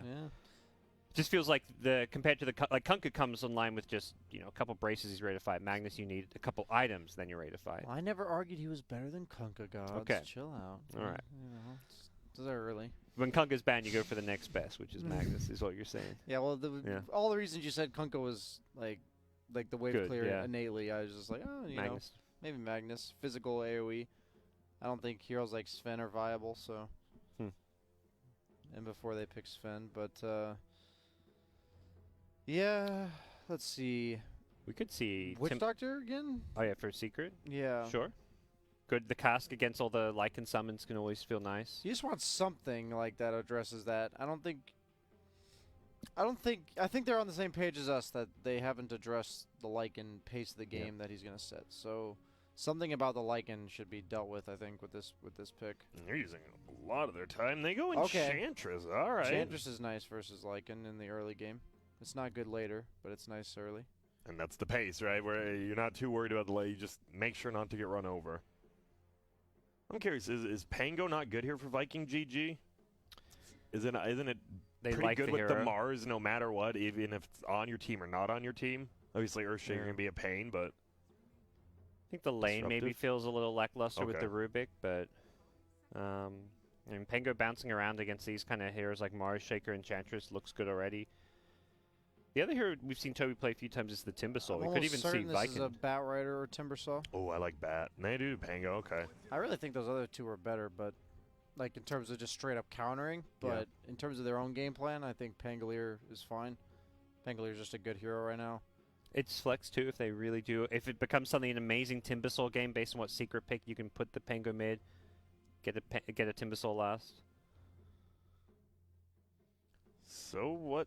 You still the problem is we talked about the low cooldown wave clear. Enchantress is literally the complete opposite of that.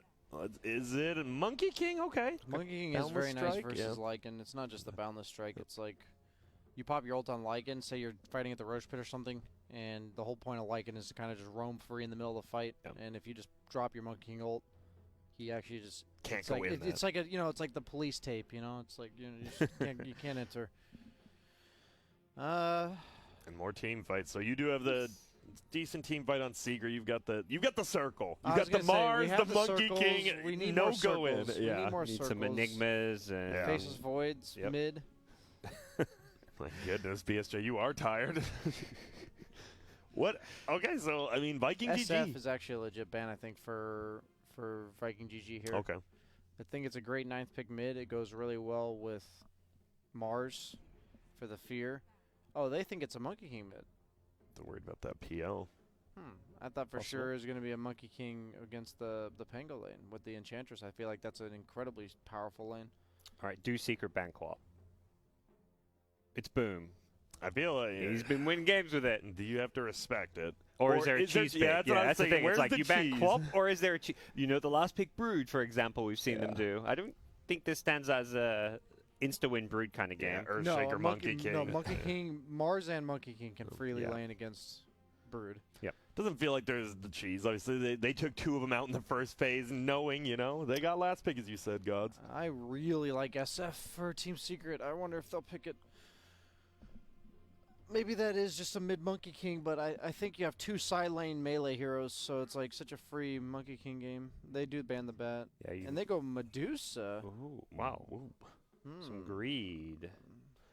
I guess you do have pretty good early game with the other 4 heroes. Sakara a little bit of late game, and now there's not a hero Viking GG can pick, right, that gives them the better late game at this point. They are all in on tempo. Yeah, I feel like I haven't seen much of the Medusa versus Lycan. Like, you think it's kind of greedy versus Lycan who wants to play fast. Shocker. Yep, they pick Quap. Who would have guessed? But, I think Medusa's toolkit's actually pretty good against Lycan. Like, theoretically, the Mystic Snake, bouncing off all the summons, giving you that mana pull boost. The Stone Gaze Lycan can't really run at you. Is this like Hector Wraith King 2.0? Boom Quap?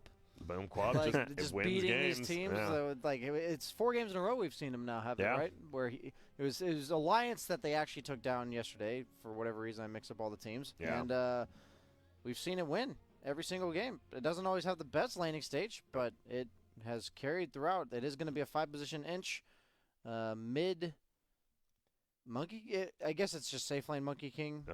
Nisho play safe lane, Matu mid maybe. Yeah, I think so. I don't think you put Monkey King mid of it. It's Quap. All right, who are you taking quickly? Is it going to be Boom 4-0 last couple days, or will it be the Medusa? Dude, I'm down for Viking.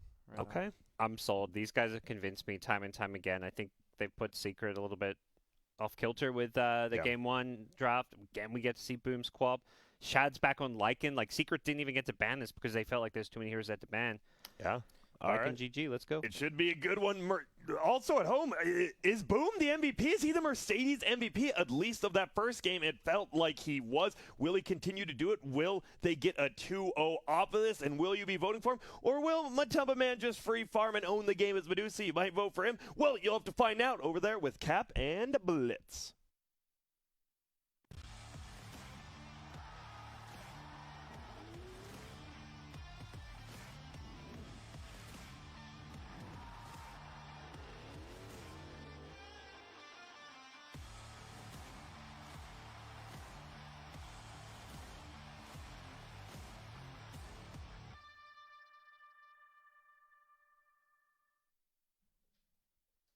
The last time Viking GG and Secret matched up against each other, it was in the qualifiers, which was one Secret to 0. One 27-minute game and one 22-minute game. They got bopped, huh? They got bopped, but this is a different Viking GG, man. This is a Viking GG that is coming in with some fire. They've gotten better and better throughout this tournament, and you guys at home are still disrespecting that number. I feel like this should be almost an even series at this point. If you still want to favor Secret, I get it. For this game, you know what it is? Like, Dota fans, they love Secret. They think Secret is the best. But there are a lot of other lions out there. They're just nipping at your heels. They're waiting. So you're saying that Secret are the lion, and there's a bunch of hyenas. Yeah. You want to see the big lion being taken down? Well, yeah, they've already been taken down once. But that was by another. A full best of 3. I don't like this analogy. I was gonna say there's another lion though. I'm just adding a bunch of lions here. There's just a lot of lions in my analogies. I like animals. What can I say? But this is a best of 3, and Viking GG have only taken this first game. They had the advantage, yes, and they only need to win 2 more games. But can they do it with this draft? What do you think about the draft, William? Let's see. I think that this is a pretty good Lycan game, personally. Okay. I think he's not going to get pressured that much. I will say Mars is very good against Lycan, though. Because obviously, as soon as the doggy man decides to woof it up, you just throw up the walls. And he's either trapped inside or he's trapped outside. Either way, he's not doing what he wants to do. Is this a good Medusa game? Let's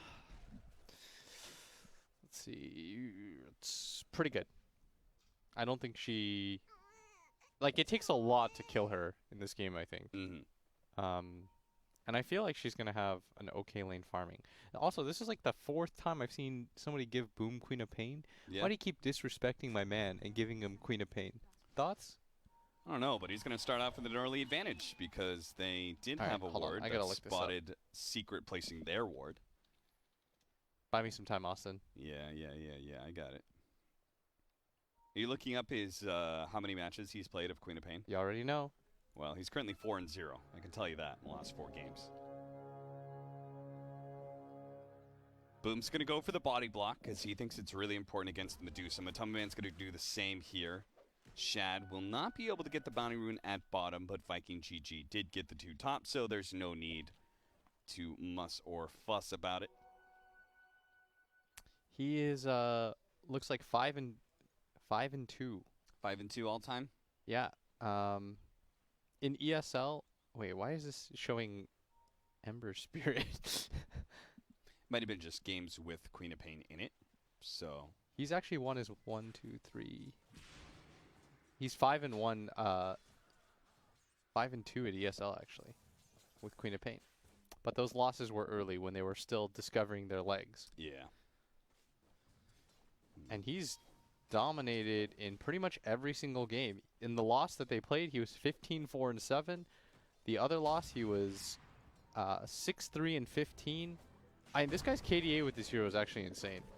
As we might see a first blood here. Yeah, that Fissure, it's going to block Solari enough that they're going to be able to get up the Jingu stacks, and that will lead to enough damage to get that kill and do a lot of damage to Shad as well. Shad's not going to die, of course, but still, having to burn through that regen is going to hurt first blood for Team Secret. I think they should have lane swapped or scouted the lanes better, because I don't think they want to be in this position right now. This is really bad for them. So they wanted the matchup against the Mars, which Lycan can kind of deal with. I think okay. Yeah, I think you free farm. But in this scenario, I don't think Lycan free farms, and I think your Pango loses top, which is exactly what we're seeing here. Like, I can't see a way that Viking win this tri lane. And we saw the same recipe from Viking GG in game 1, where they won their lanes and they had better late game. And that's what Secret are currently doing right now. They have the Medusa, big late game hero.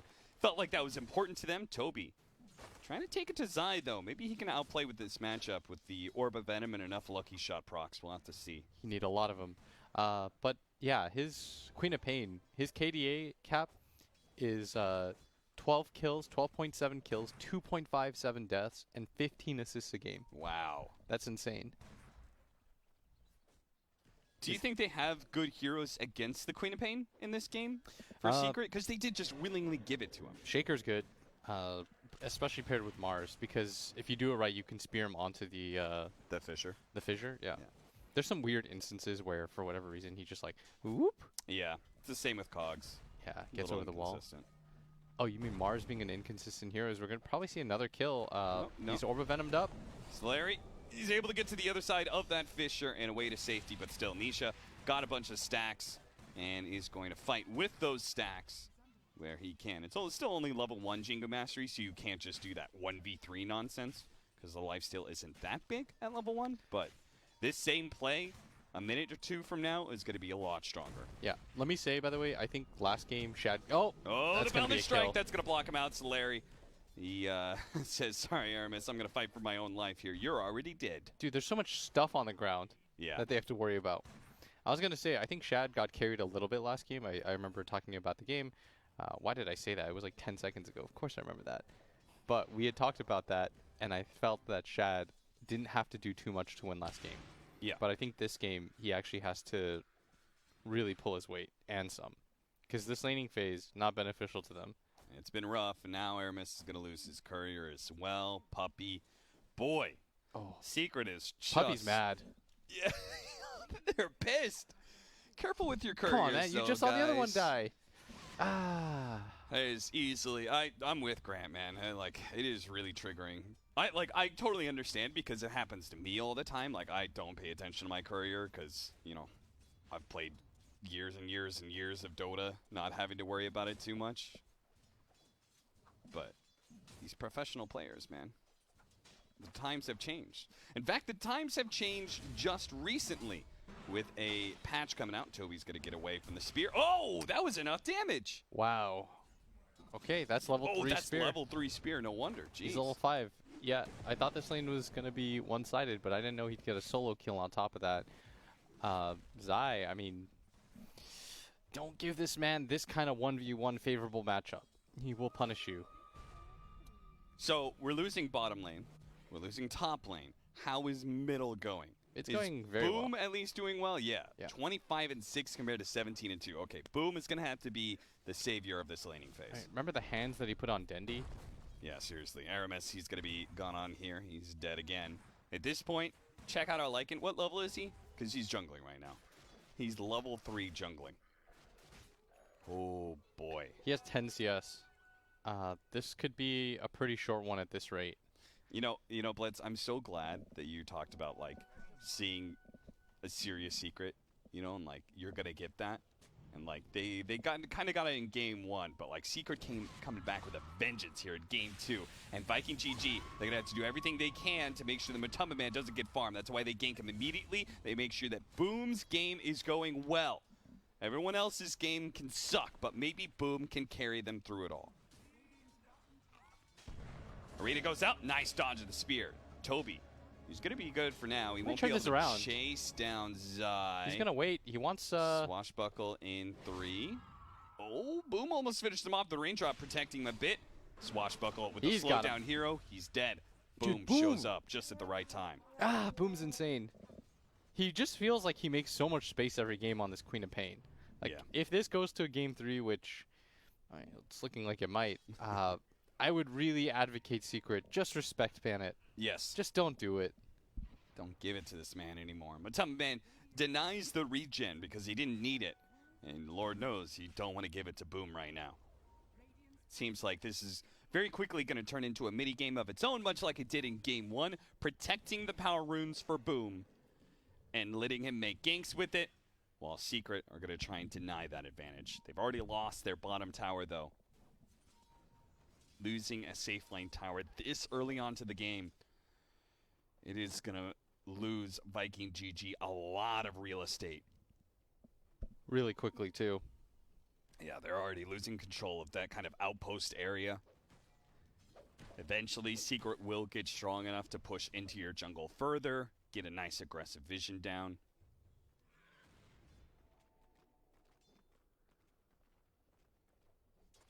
Shad playing in the triangle right now, because, you know, what else are you going to do? Where you can.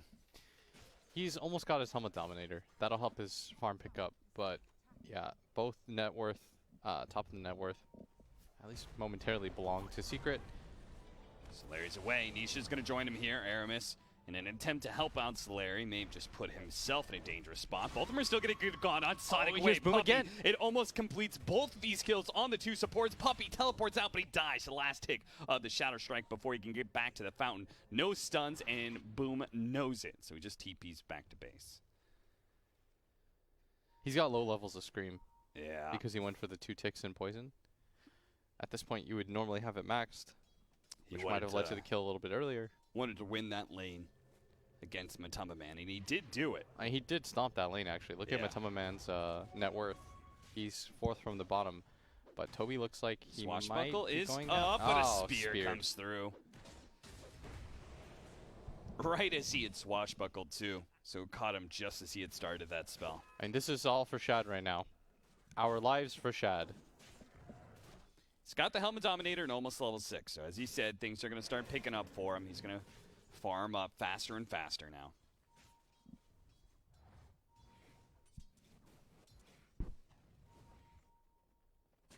And as supports are getting some levels on Viking GG just because there's an empty lane. Puppey. Oh, Puppey's putting the clinic on him. Yeah, he knows they're going to try and keep up some vision here. They don't want to lose control of their jungle. We've seen that's my new favorite ward spot. Yeah, same. I like it quite a bit. Under the watchful eye. I played in a pub yesterday, and I kept this ward up and the other one on the other cliff up for, like, the entire game. Yeah. Just people are not ready for it. Yeah, because you don't want to, like, re-put a ward up on that total high ground, but if you just put a sentry, you won't see the ward on the side. That's what we're talking about there. If they just put a sentry, they won't see that observer ward that's placed and Shad is left. like informed up. They do have a cookie stun. That's going to go down. He's dead. They'll easily get the kill onto Zai. His first rotation, and it goes very poorly for him. Zai goes down. And they need his net worth to keep up. And look at this. Shad has come back in a big way. And it's given Toby some free space as well. Toby's going to get hopped on, though. And he immediately turns. He knows he's got his ultimate, so he could potentially fight here if he keeps on getting lucky shot procs, but he doesn't. The next one, he might go for it. He could swashbuckle and pop the ulti. He's going to pop his ultimate, and it's going to be trying to stun just at the last half second there. Nisha stops that Rolling Thunder from charging at him. But he's still going for a Toby. And if he catches him here in the jungle right here. Backs up. They should get bounty runes on that side of things. Oh, There no. is that interaction. That stupid way that works. It's so inconsistent. Why do you do this, Ice Frog? Just let the man spear him. I don't know if he would have died, but it would have been a hell of a lot closer than whatever that was. Certainly. Do you know how it works? I have no idea why it does and doesn't work I sometimes. think it's like if you get it instantly as it's spawned up. Like the wall isn't like fully formed yet or something. I think it has to like for a split second be up. That could be. I don't know. Somebody's got to test this for us. Oh, Toby. It could be an angle thing as well, as weird as that is. I feel like I land more of those when it's not directly onto the Fisher, as stupid as that sounds. Some sort of weird side angle. Yeah. Oh, Zai is letting his bulk be known. They brought all 3 cores here. They want to take this mid tower. They weren't able to do it last game for quite a while, and Toby might just get speared put here. the premium on trying to defend it, but it's going to cost Toby's life potentially, as now the Fisher's going to go down. He has nowhere to run to. He does have his Rolling Thunder, though. He's going to be managed to get that off. They managed to take down the tree that Nisha was sitting on, and he gets just chain stunned down. Now, Shad pushing forward, looking for an extra kill, but the Pango's giving up on this, but look at that. They lay down the damage thanks to the Mortimer's Kisses. They almost take out some of these heroes, but Boom actually dies. They push forward thinking they could get more kills, but instead they lose their mid laner. That would have been perfectly okay if they just killed Monkey King and defended their mid tower. That would have been super worth it. That's the highest net worth in the game. Now you feed it the other way. Matama Man's going to be quite happy about that. They defend the tower themselves. He's up to 2 kills. And he will carry this game if you're not careful. As Aramis is 100% dead. At this point, Aramis is just kind of showing up to lanes, pushing him out where he can, and oftentimes getting ganked. Shad does manage to find that ward thanks to the courier, so this is how you counterplay that, and you have to bring your courier over to give you the vision. Cute little play from Soleri.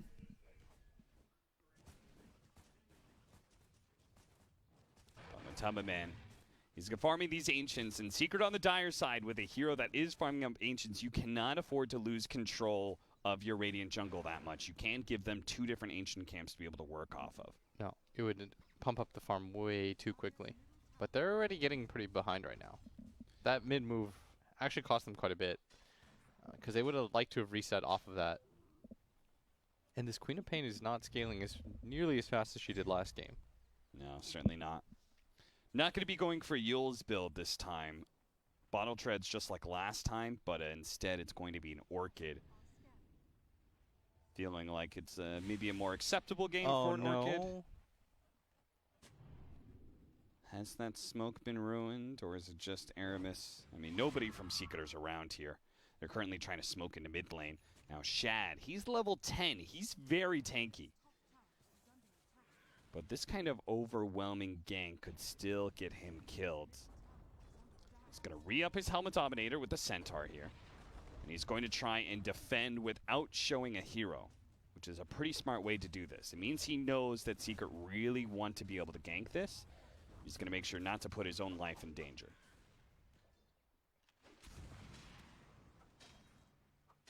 Of course, whenever he does go for the Helmet Dominator, it can always be stolen away by that Enchantress. Okay.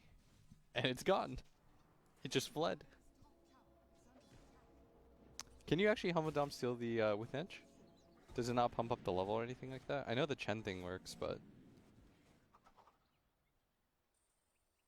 Sorry, what? The Ench works on the creeps? Yeah, it should. That seems like a hard counter. Yeah, it's an annoying one, that's for sure. Vlad's for Puppy.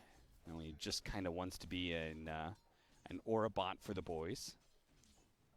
Anything to try and pump up this Medusa and make the mid game a little bit easier for Nisha to operate on that Monkey King. He's level 13 Shots going already. in. They tried to find the Monkey King, because if they found the right trees, it would break it with the Mortimer's Kisses and send Nisha flying to the ground, stunned up. But they don't find him, and now they've lost their mid tower for it. Toby's going to roll on in. He's going to be able to get this chain stun onto the Medusa. Now, there is going to be the Stone Gaze going off, so he's got to try and stay away from that. The rest of his allies are going to try and join him here, but Only half of his mana has been lost to Matuma Man. Good Jeez, Stone he's Gaze still steal, full. though. Yeah, but it didn't even really touch him. Yeah. Look at that. Like, he's perfectly fine. He's also got the jelly, so he'll heal up quite quickly. And now with the mid tower taken, I think they're just going to fan out on farm on the side of Secret. They're taking this game really carefully. No mistakes, just really clean Dota with a good laning phase. This is going to be quite the difficult Secret to break. And there's a reason, though. They always try to first to this Lycan. But at the moment, I'm not really seeing like a game plan for them right now. I think the Queen of Pain is getting too far behind. Like, they're used to seeing Boom continue to snowball at this point, but Secret are just kind of running around, splitting up farming, and they're playing the opposite side of the map from Viking. So every single time that we've seen Viking try to make a move, there hasn't really been anything for them. And without the mid tower, they need somebody dedicated to push that out. DOTA pushes it out, goes to a jungle, farms 2-3 camps, then comes and does it again, and somebody always has to be there to respond, meaning she's just getting much more gold than you at all times. She's going to farm this ancient stack out, she'll farm the big camp, and then she'll just walk mid when the wave pushes in from Toby, push it out again, rinse and repeat repeatedly.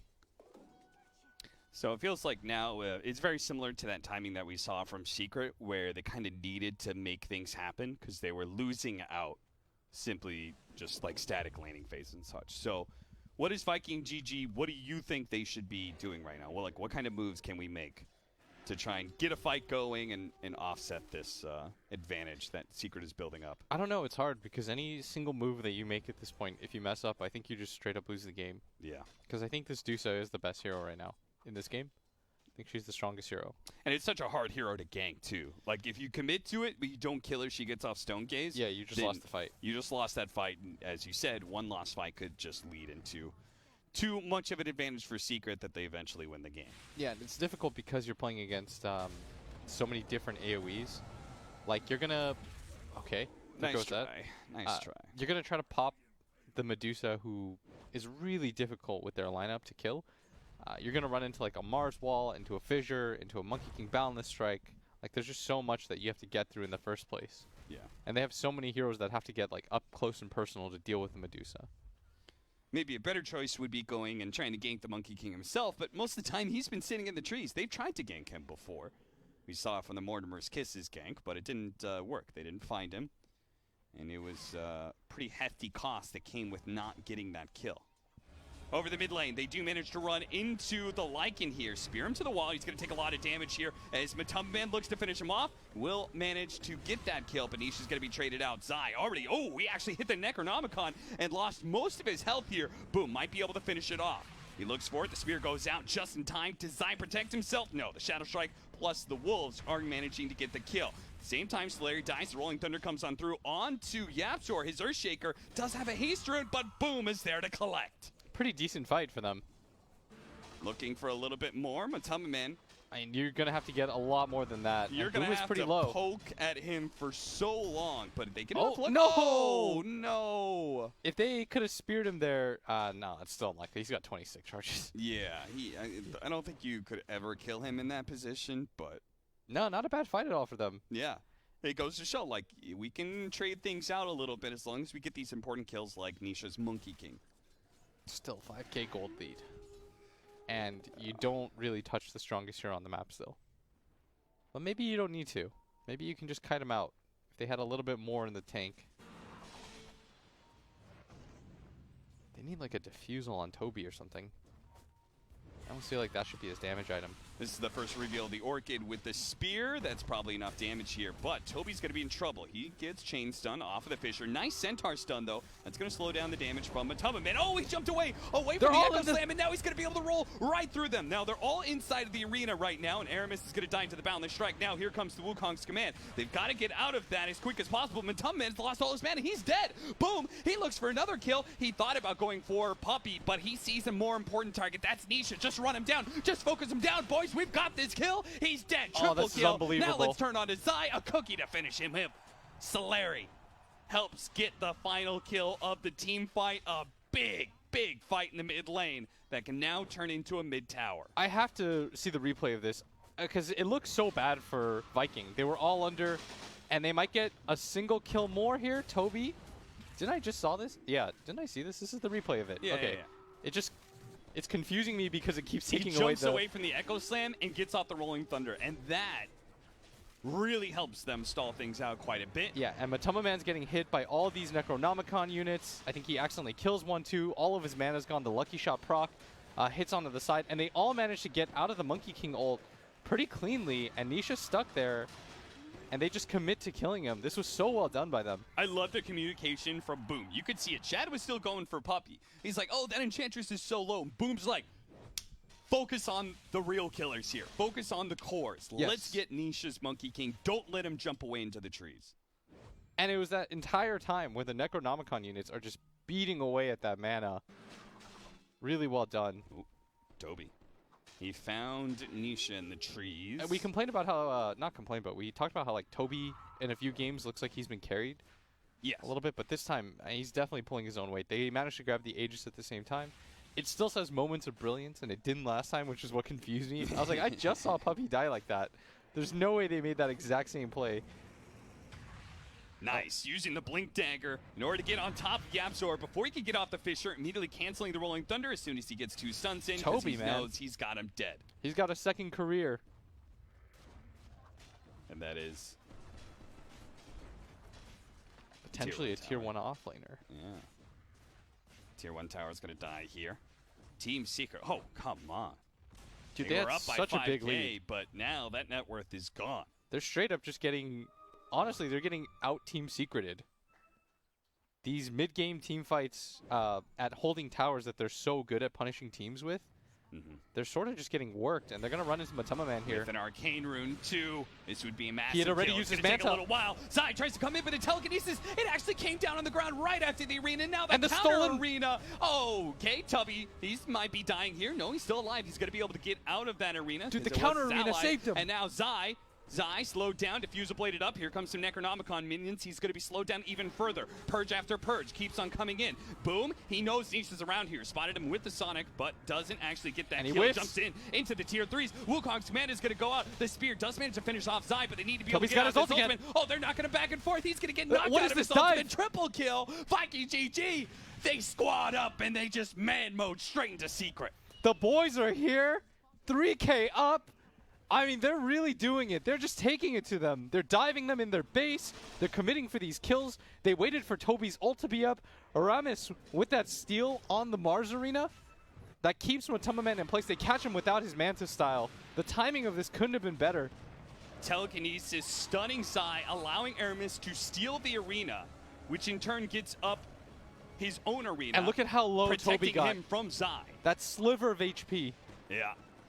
That stolen arena gets the kill and saves Toby. Dual purpose. And then they just poke at Zai. Look at this. They dodge the spear on Toby. Oh. I love the confidence from Boom. Just go straight in. Do not give this man Queen of Pain. And all of the boys, they say, they're all dead. They're not buying back. We can make a dive like that back into the game. And though. another Zai, kill. Another spear stolen from Aramis. Nails Zai. Gets that kill. Surrounding this tier 2. Boom. Currently godlike. Bottom lane, a barracks going down as well. Looks like the Lycan just ran rickshaw all over Secret. Holy this is a new era in Dota.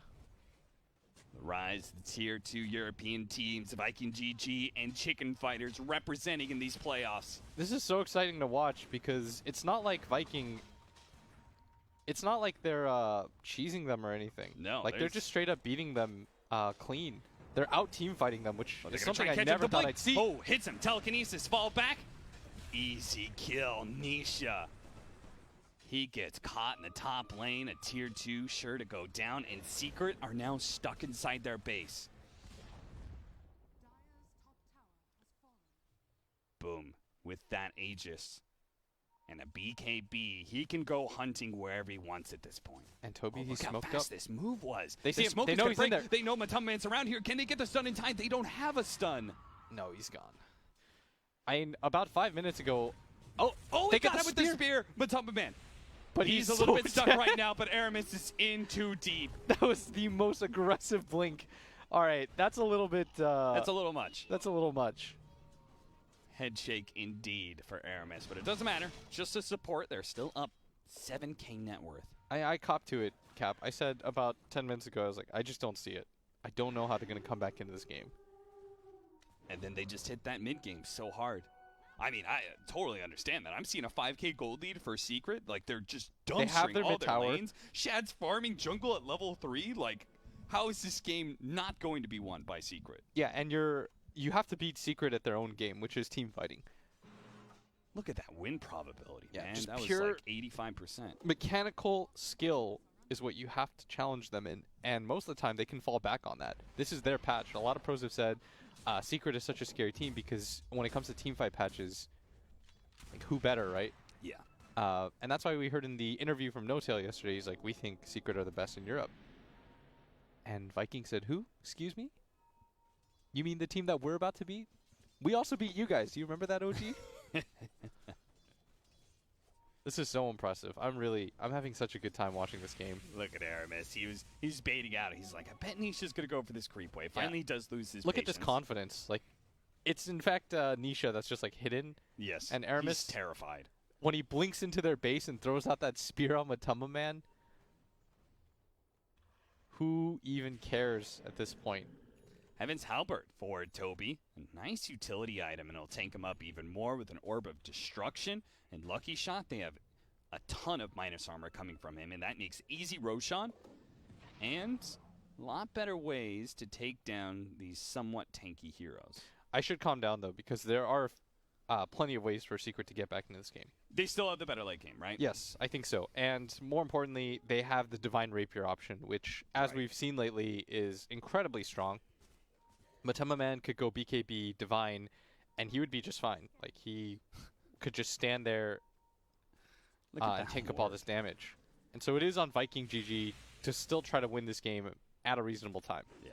With the second Roshan, I would imagine you have to take another set of racks minimum. But we've seen that Mega Creeps don't mean too much to these like Dusas, Gyros, these Divine Rapier carriers. He's a hunting.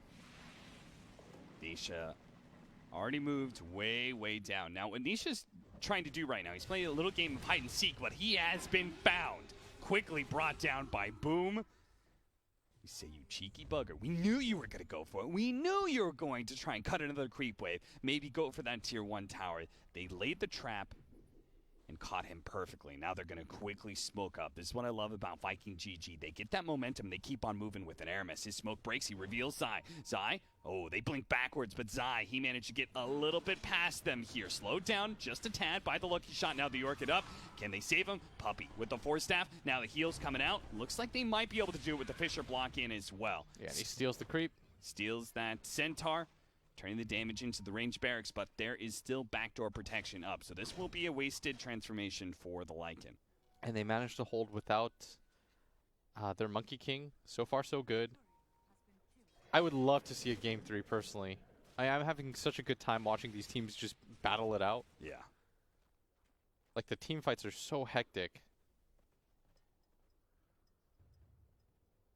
But we'll see if they can hold on. 10k gold lead for Viking. I love this build. The now with the 20 strength, 2,700 HP. If he turns in his strength treads on this Pango, just means he won't get bursted down by this Echo Slam Wukong's command. He should be able to get off something. They're Tarzaning around at each other. Yeah, Aramis almost catching up to Nisha. He's got him. He spotted him, gets him with the telekinesis. Now the Orchid's going to come in, and Nisha should be dead. The damage is going to rain in for the Mortimer's Kisses as well. Puppy will not be able to save him with anything. Puppy's going to be caught in this, swept up by Viking GG once again. And Aramis is still looking for it. I mean, this guy's going insane right now. He's got to be careful, though. Those illusions are battering him right now. Boom here to save the day. Deals with the illusions. Kill the creep.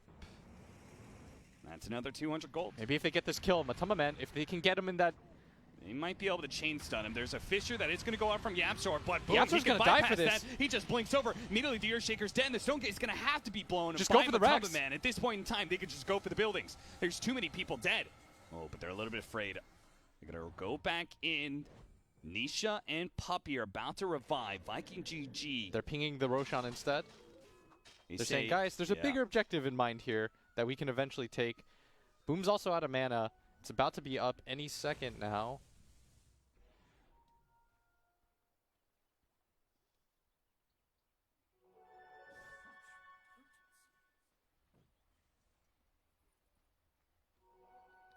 $14,000 net worth lead. It's 25 to 15, even if you have better late game, which you can argue with the Medusa.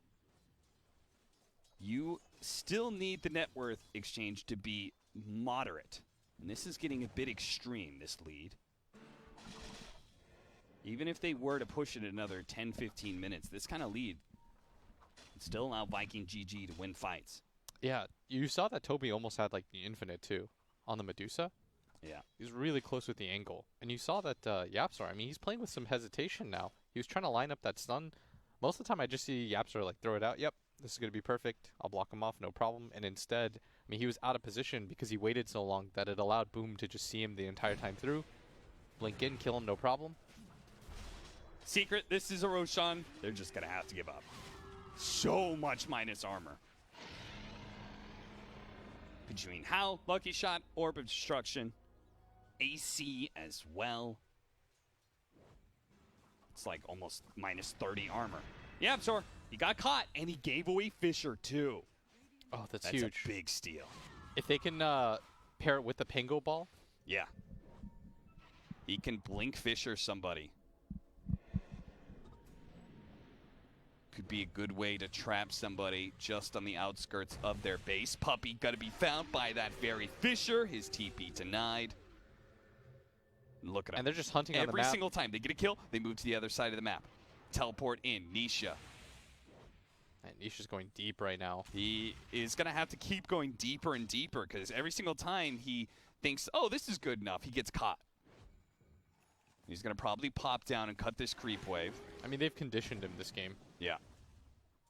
Now he's no longer jumping down. He's just boundless striking. And even when he's in the trees, whether it's the Rolling Thunder that's chasing after him, Mortimer's Kisses to cut down the trees, the Shivas to go out and just to spot him in the first place. Full-out Bloodthorn now. Boom. Oh, there goes that Fisher. Aramis looking for it. They spotted him with the courier. That's what that was. Aramis had the courier out. They spot him now, but it's a bit too late. He's already TP'd away.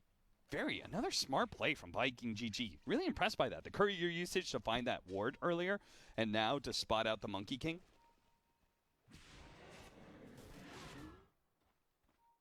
And Zai, who we saw, had such a good start in the early game. I mean, the solo kill early on the Pango. We just have not felt his impact in this game. Toby has thoroughly outplayed him. You can see he's even behind Aramis and Net Worth. They've done a good job of pushing out all the waves. They might get another he kill. Got the blink away before any damage could nail him. And that's going to be pretty big. They wasted a lot of time here. The Scream's going to follow Nisha. It hits him, but he's well gone, I think. Keeps on hopping. And Zai sticking around the area. He wants to see maybe if they can continue to make a play, but they are in full defense mode. They're trying to just buy time for Matama Man so that he can get more massive. It's all about trying to get this guy divine. 3,000 more gold to go. Yep, you just keep pushing out waves, keep splitting them on the map repeatedly, make Viking just chase you. Now, if Viking GG, if they're aware of this, if they know, okay, they're just trying to stall until they have Divine Rapier, should they go high ground before that point in time, or do they need to get this pick?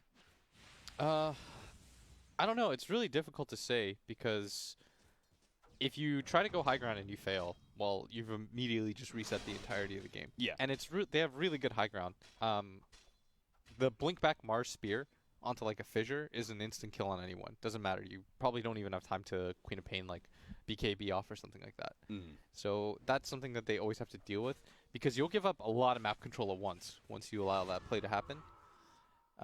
So I think they're just a little bit hesitant to try to go for plays like that. Like, look at this Queen of Pain. She's got 2,100 HP. She'll die in a second. That's why... Trying to build the Satanic. I think that's a really cool item this game. Yeah. I mean, he's turning into a right-clicker. He's going to scale into this game. Shiva's just shy of catching Nisha and Zai, but I think he spotted Nisha as he jumped away into another tree. Boom really wants that 25. He's really close to it too. And this guy's Queen of Pain. What I read you his KDA right on this hero. Yeah. It's like 12. It's like 12, 2, and 15. This game he's 16, 1, and 6. You can't keep giving it to him. Yeah, seriously.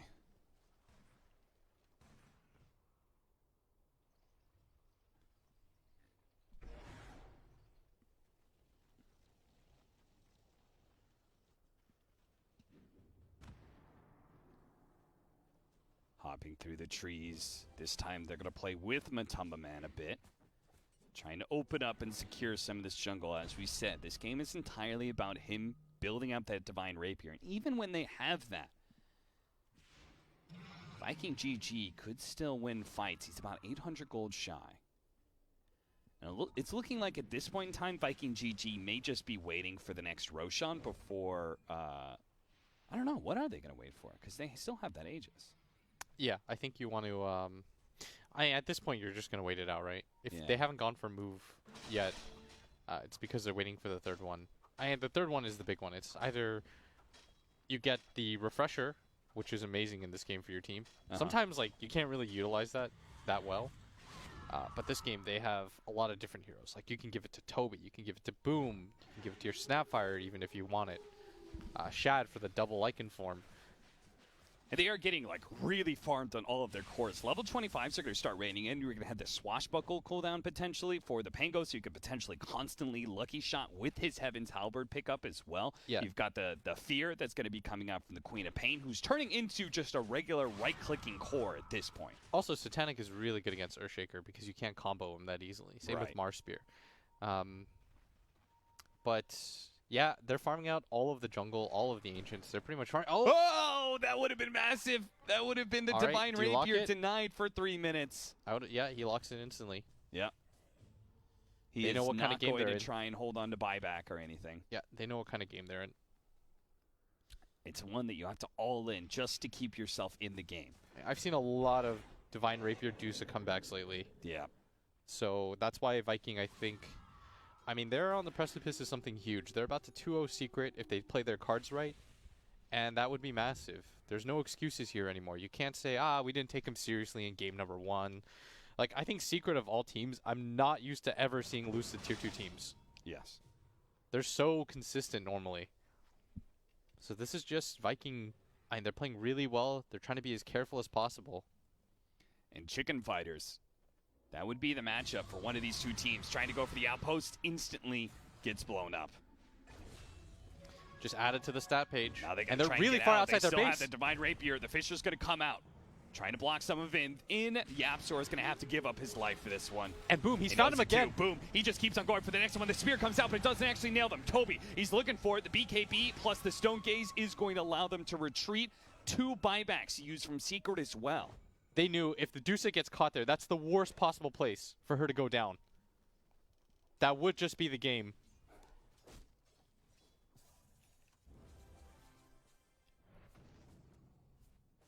And added to the list, third Roshan.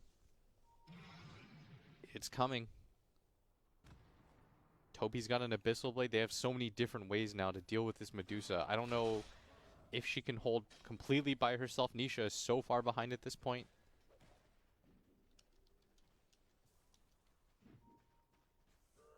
And he's just continuing to hop around. That was the first foray that Secret made outside of their base in quite some time as a group. And that's just going to, like, they're going to lose some confidence, right? Yeah. They're going to feel like, okay, we have to just go back to farming the little tiny corners of the map that we can get. They're scrappers, you know? Yeah. They just take the scraps. Okay, there's level 25 for Matumba Man. So we now have the modifier usage. Is that the better one? I thought maybe he would just tank up with the 1,000 mana. Thought so too. I mean, it's not like he's got Scotty anytime soon. They're going to check Roche. They're kind of worried. And Solari's going to check with his Courier instead. So Secret are just gathered up on this high ground now. If they do lose 2 heroes, I mean, they don't have buyback. This would be an all-in fight for them. If you give up this Divine Rapier to this Queen of Pain, who's a monster right-clicker, I think you could lose the game pretty quickly, too. Roshan's up. And she's got a DD rune. Oh, this is perfect timing. Viking would love to take a fight right now. Roshan's going to be up very soon. Both teams are keeping a real close eye on that. There's going to be a Prince's Knife dropped on the ground. Okay. Prince's Knife for both teams there, I think. What other big ticket, like tier 4 items are there? Could really help one side or the other. There's the, with the Shaco. Big boost in HP for somebody. Yeah, let's see. Timeless Relic is obviously always really good. Yeah. I think... Let's see, what else is really nice? I mean, Leveler would be insane for this Lycan at Yes. this point because he can just as easily win the game by ratting out Secret. When they go for these team fights, he doesn't necessarily have to join his team. He could just go for objectives. So they find Magic Lamp. Well, that'll be helpful for one of the supports. Maybe like a Yap Store item or something. He's got Craggy Co right now. And Magic Lamp found by... They're just mirroring their items. Yeah, they really are. No advantages for either side. Did that say 3 out of 4 found? Check it out here. Let's see who's found one. Okay, so they got all of them. They got Shaco, Prince's Knife for Queen of Pain. Quite good. Illusionist Cape. It's not amazing. Yeah, it's definitely a better item on Secret's side, if right? Secret found Illusionist Cape, they'd be pretty happy. And in Yeah. fact, Matuma Man has a Flicker. He's going to all in for the random blink chance. I can't wait to see it. Their neutral items are not that good on Secret. It also means he's very fast when he pops his Stone Gaze thanks to the extra boost in movement speed from Flicker. Oh, true. So, like, if you think Viking GG, when they see that Stone Gaze, they're like, all right, just walk away, boys. Like, they will be chased down. He's going to Matuma crab Man. scuttle at you real quick. Yeah, he certainly is. There's a DD rune at bottom. This would be massive, really, for either side.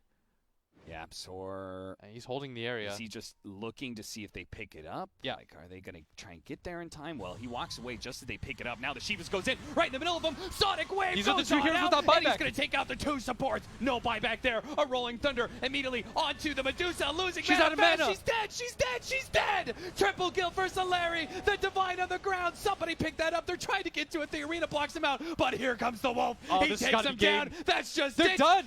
They've come to take down Secret. They've come to raid, sack, and pillage. A pack of marauders, a horde of Vikings. They take down Secret 2-0. You're done, son. Viking GG have eliminated Secret and will be moving forward in the lower bracket. Ooh.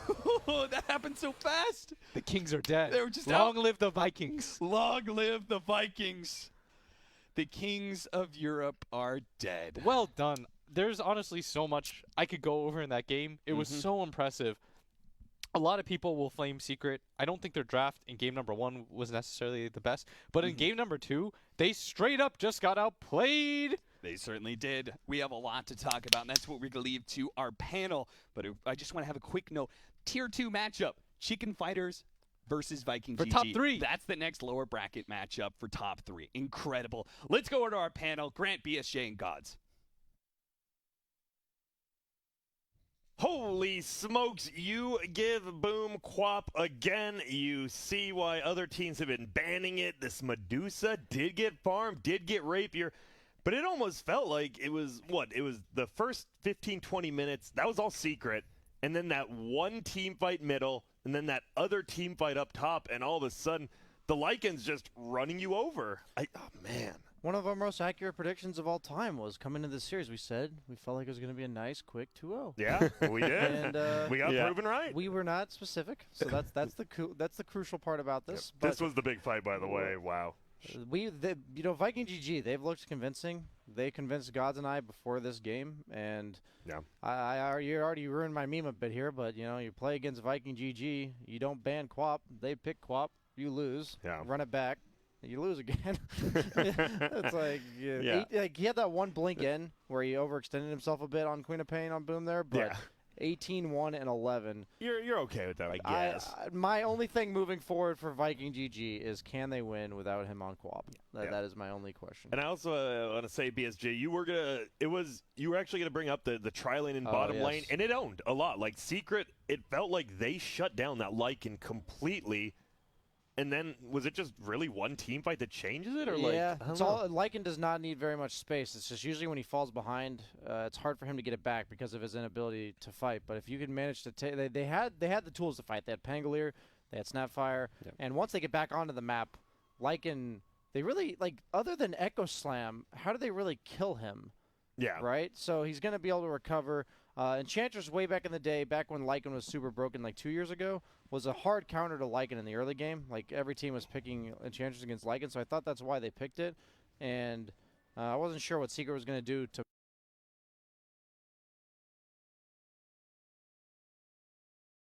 Behind it, they're actually getting very close. They will blow up Moon. Egg being used now.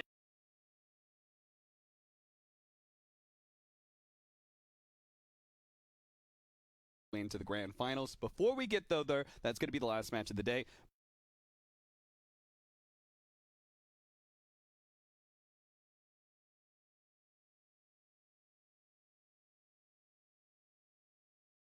Nature's Prophet, like there's a lot of different avenues that they could go with their second pick.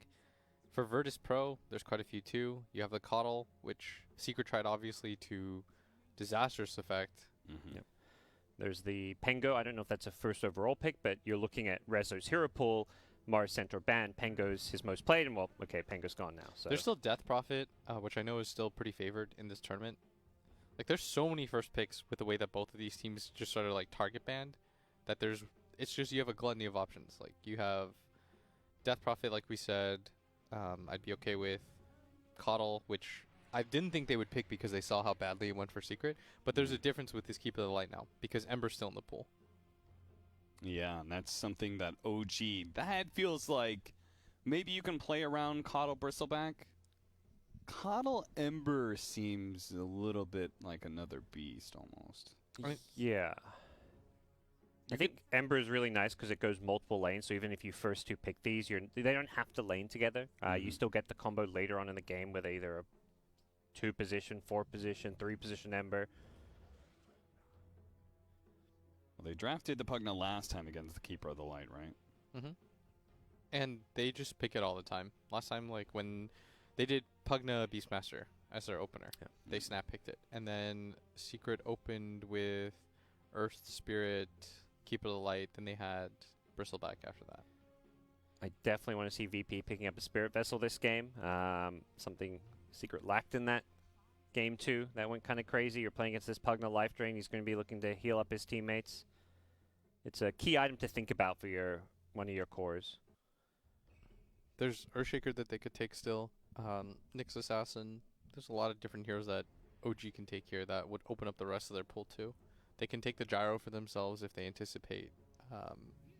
They have hitters, but they take the first option of the three that I mentioned, the Earthshaker. Less of a flex pick for them, but again, the difference in the Secret series was that Secret didn't have the Ember, because I think they banned it out themselves, if I recall, and so their option was pretty much purely just the Bristleback. Are you looking that up? I thought you were seeing it. It was OG that banned the Ember. Okay, OG banned the Ember last time. Yeah, so they did not want to give up that specific combination. Feels like this is a bit of a test, giving it to Virtus Pro like this. I think it's a really broken combo. It's like pretty much like perma chains. Yeah. And it's really good against Pugna Shaker. Like you have something that always has reach. Do you think Earthshaker is the better counter to this Coddle Ember opening that they no doubt knew was coming over, say, something like the Nyx Assassin? I think Nyx would have been really good. They still definitely can Nyx. Obviously, that Nyx Gyrocopter is something that Notel talked about they really like, and that could make a nice safe lane duo while your Shaker Pugna's your off lane duo. Sure. I think part of maybe why they don't want to pick if they want the Nyx Gyro, if you pick one of the two heroes in the first stage, the other is likely getting banned out, is maybe a consideration. So you have a higher chance of getting them by leaving them both in the pool for like a 3-4 pick. They need something to hit the big sparkly ball, though. take Nature's Prophet. Okay. There's that flexibility. Yeah. Pretty good hero against Keep It Alive too. Something with gap close that can come from behind. Pretty good push too on the side of OG. It feels like they really like tower taking abilities.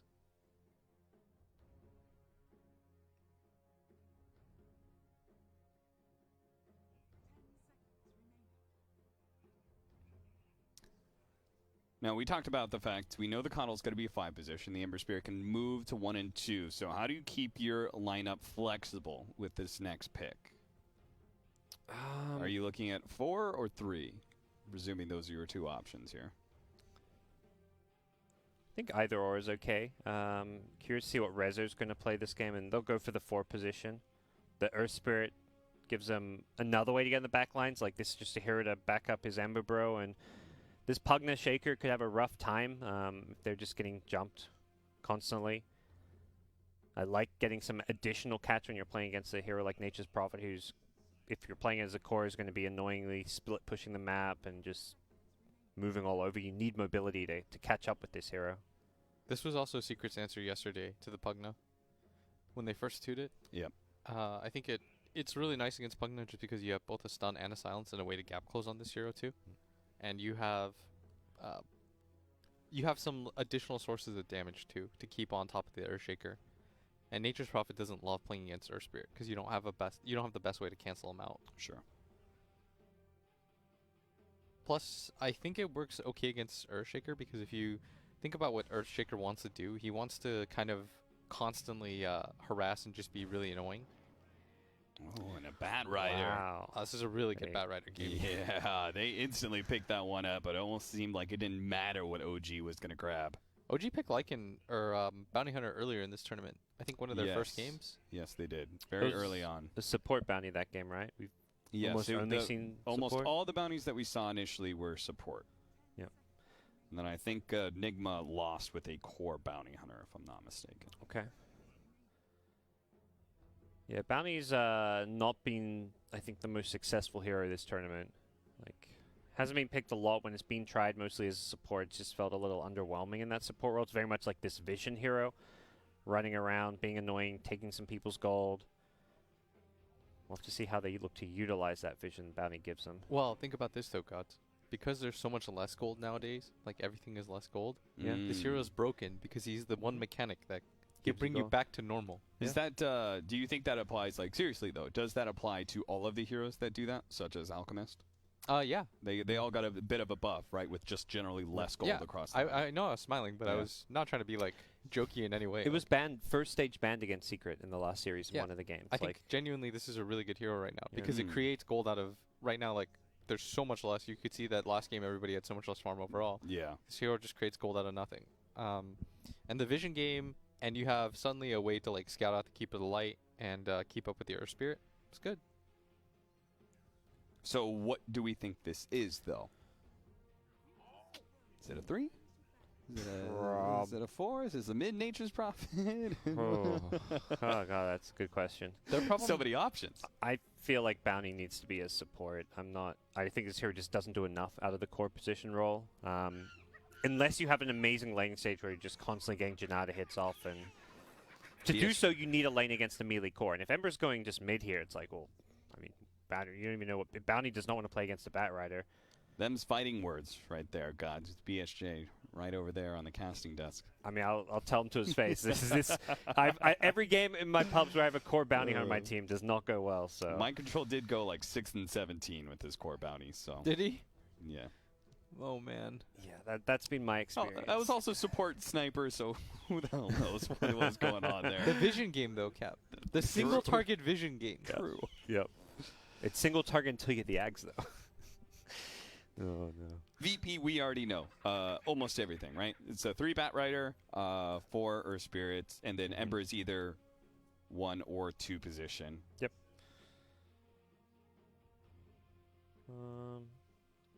What would they rather do? I think right now it's maybe just safest to run the Ember mid and pick up more of your traditional carry, but we'll see if that's what they have in mind or not. What are our big boy carries that are still left in the pool? There is Troll, maybe. Yeah. It's just like a stable carry that doesn't get too hard counted by anything. There's Morphling, DK, Slark, Void.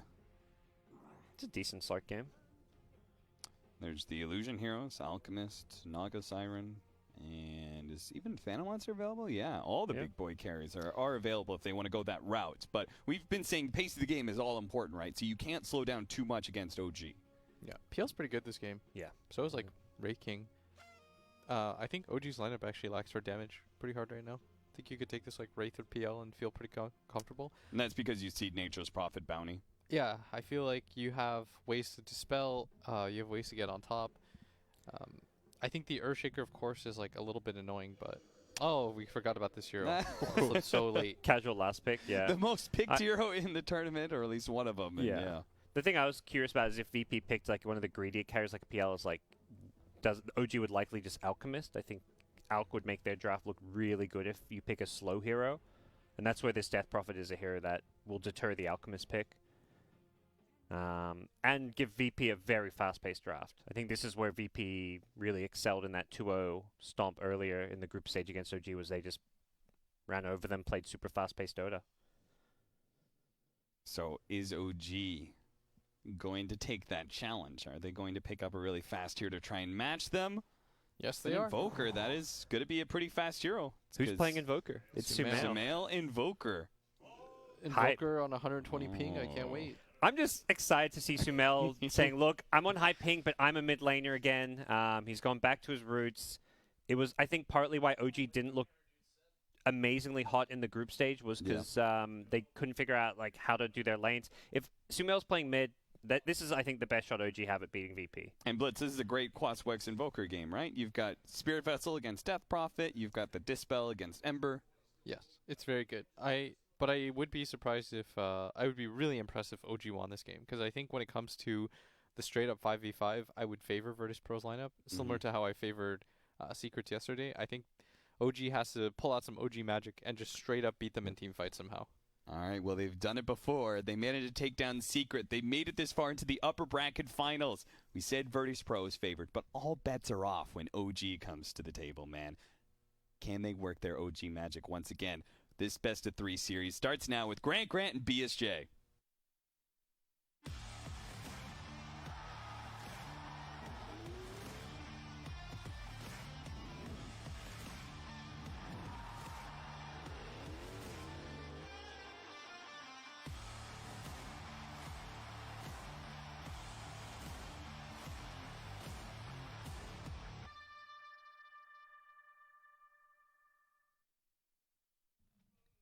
OG versus VP upper bracket finals. This is going to be a hype one. Two fast-paced drafts.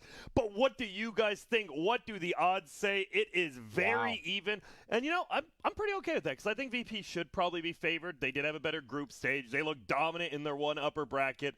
OG did beat Secret, but we saw Secret kind of falling off here. Yeah. I don't, it's just hard to judge OG, right? That's the thing. It always is. I was about to say, the one team I probably would never put any bet on would be OG. Okay, yeah. With, for, against, I don't know. That's what I mean. The games they play are so unpredictable, and I am so excited because you've been through this entire journey with me throughout all the regions, and at the very beginning, the one hero you asked me about, and I said off-lane bounty hunter, I think is legit. And I haven't gotten the chance to see it in a real game yet. And suddenly, in one of the most hyped series of the entire thing, we get it. I get to watch Bounty Hunter offlane played by Seb. So this is going to be hype. I'm very excited to see what he elects to do. The fact that, look at that damage solo. He didn't push back Soxa. He could just get run down here. He's 5 movement speed faster on Bounty Hunter. Oh, no. He has to fair fight early. Will back up. That's close. That's a lot of damage done. I think the biggest deal here is that Janata steals 12 gold, and melee creeps went from about 33 to 38 gold down to 30 to 35. So you're stealing just that much higher percentage of every last hit when you're stealing. So I think that might just add up too much for Bounty Hunter, a hero that they did say they're going to adjust heroes as the time goes on, right, with this patch. And I think he might be one that might needs to be rethought after having all these other gold mechanics lessened and removed from the game. And these drafts in general, who do you favor? Are you with the panel? Is VP's just a little bit easier to play? I mean, theirs is much more straightforward. Yeah. OG has no save against the Batrider, no lane counter against the Batrider, but I have this feeling that OG's going to have a tough early game, and then there's going to be just 3 or 4 chaotic fights, and if they do win those, they have a bounty hunter. So suddenly, even though comeback gold has been nerfed, comeback gold doesn't really matter when everyone on your team is getting 5-man track kills. He just got all 4 last hits under the tower, then paused on him. I'm just kidding. He's probably lagging, but I love it. He gets all 4 under the tower. That was, dude, it's also nice to see no one versus Sumail. I know, obviously, we talk about Sumail is on that ping, but when these two matched up, 2 years ago, whenever they were playing, it was by far one of the funnest matchups to watch, and we are going to get right back into it, fix up the delay. We obviously want that as well. We want to see the best possible Dota we can get. And it feels like this matchup middle is going to be very tough because Sumail looks like he's going, you always go Quas Wex now. You definitely, look at the base damage. It's almost 20 more for the DP. Wow. Yeah, that's... It's going to be tough. I believe in Sumail Invoker. I don't care what his ping is. I've seen him own games, especially as it goes on, and he's just confident. And he's... it seems like he's really gelled well with the ideology of how OG likes to play. Nice tornado for that range creep. Also makes it so no one tanks a little bit of the melee creeps because he's delayed in running away. Yep. And stun. Bottom lane on Rezo, it's actually blocking him out, not blocking him in. It is going to be 33 safe lanes, so, we're mixing it up more. It seemed like 33 was actually only playing middle for a bit, but in the last couple days he has been switching around a tad. What build do you think the Nitrous Prod should go this game? Is it I go straight up carry items game, or is it a Vlad Solar Crest kind of game? Well, it's either he goes carry and the Bounty Hunter goes auras, or Bounty Hunter goes like the Ags build and he goes auras on 33. So I really don't know which one they're going to choose, but it's definitely one of the one of them is going to take over that aura job for the team because you're not going to get it from Invoker, you're not going to get it from Earthshaker, and since we know they're going to be team fighting, somebody has to build them. Man, and what is going on? I'm just looking at that gold lead. I'm looking at the last hits. It's on a 1,000 gold lead already for OG. Bounty runs were 2 for 2 at the beginning, so just a slow creep ahead from the lanes. And it looks like mostly bottom lane. 33's dominating. Yeah, early game, Batrider struggles with the last hit damage. He only hits for 42 base damage plus sticky, so he's not getting any denies, of course. Ever. But then Prophet has 61 damage plus the 2 Treants that both add up to 48. So he's at about 110 damage in comparison to that 42. So once he starts getting levels on Rezo, you can either look to be aggressive for kills or just cut waves in general.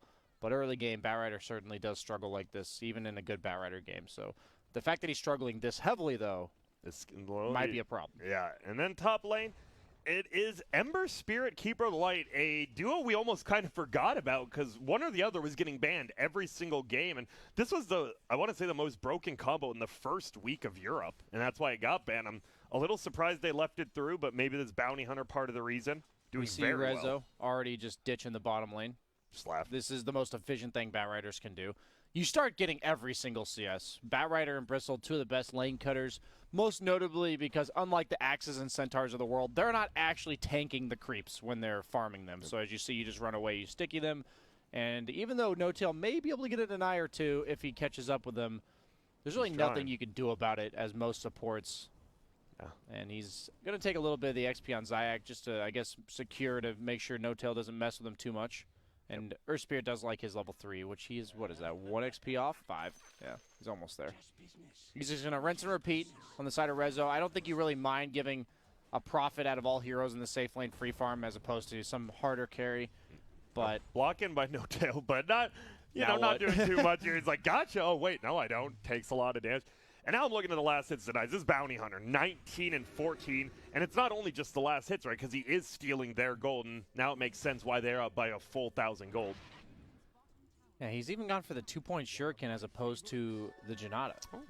Kind of odd to me just because Janata is a free spell. You only have the limited mana. You never have to worry about having mana for it. Yeah, and you're stealing almost twice as much gold because the lower cooldown as well as the almost double the extra gold you are stealing. So he does go 2-2-0 on Bounty. I don't think he's really an Invis hero anymore if you're playing him core. Like, you're not trying to be sneaky.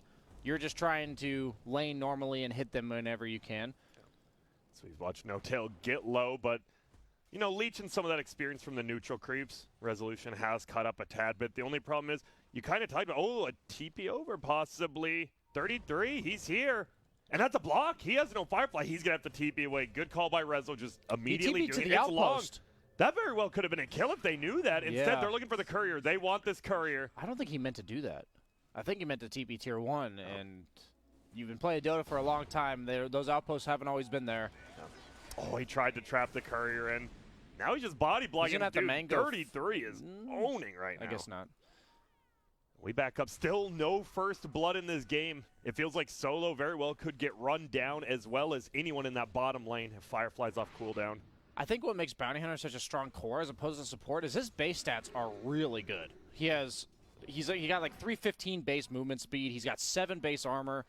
He's got pretty high health regen with no items, 5 health regen at this stage in the game. So you don't necessarily have to trade all that well. You just have to keep hitting him off cooldown, right? And they look like they're going to try to kill him top as he's already almost doubling the Ember in CS. Yep, there's and he's yoinking him. Nails him immediately. Everyone else gets super low on VP, but low's not good. They might be able to get the first blindside. Wow, the fissure. They get it, and His instead shuriken. he dies. Oh Seb's my God. alive. The no.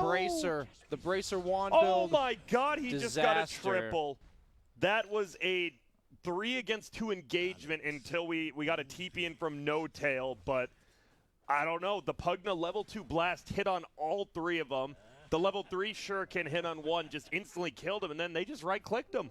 It's just the base stats of Bounty Hunter, man. He built that bracer as well, so he's tanky. He is, and 660 gold now. Soxa actually got 2 of those kills and then shared the other one. So all of a sudden, this 4-position Pugna feeling like a 3. Feels like they have 2 3s instead of having 2 4s like you normally feel. You don't often see the Pugnas go for the in-lane headdress, but middle.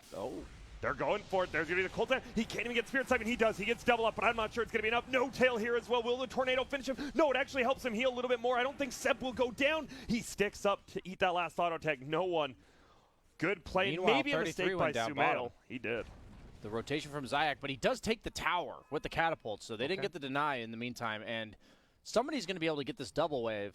So I have to imagine, even though Rezo's very appreciative of that XP and gold injection into his game, that's not all that bad. He's trying to push it to like get it under the tower quicker, right? So that maybe it'll die. And you see purple pinging, as you said. Yo, someone get this. Please, let's see how much goes wasted. It actually looks like 0 of it will. Earthshaker's going to TP, and this is really good for No Tail. He's only level 3, 7 minutes in. Is going to get dove by Rezo, so he might need some help. Here comes Prophet. Can't really trap the Batrider, and obviously, but you can just right-click him out. That's what they'll do. Looks like you just need multiple heroes to dissuade this aggression. Resolution doing a good job of forcing some rotations. But that's kind of just what Batrider does once he's level 6 or so. So making use of his hero's kit as he's working on the Boots of Travel super fast. 600 gold off, 7.5 minutes in. Also, did Sumail miss him that kill, by the way? Middle. The Tornado just healed him up more with the Spirit Sight, right? I felt like if they just right-clicked him once, twice more. As we watch Zayats versus No Tail, the 1v1 battle. ES versus ES. Who is the stronger? It looks like Earthshaker wins that battle. Wow. Enchant Totem, level 4. He just smoked on top of a ward. Yeah, they just placed, but they had a ward there also at the very beginning of the game, so hasn't been countered twice yet. No Tail. Oh, rune denied.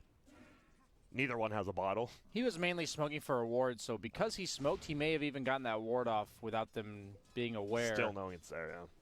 So it's kind of a weird one that looked like it should be just a waste, but ends up being just fine. And for now, things have calmed down a tad. No Tail maybe overextending a tad. Stun's going to go out. Here comes the roll. Does he have a boulder to kick and get the kill there? He got it. No one. Scoops it up. Will have his phase boots. So 3-2. Still a 2K lead. The Bounty Hunter has just been sitting top, free farming at this point. 21 denies.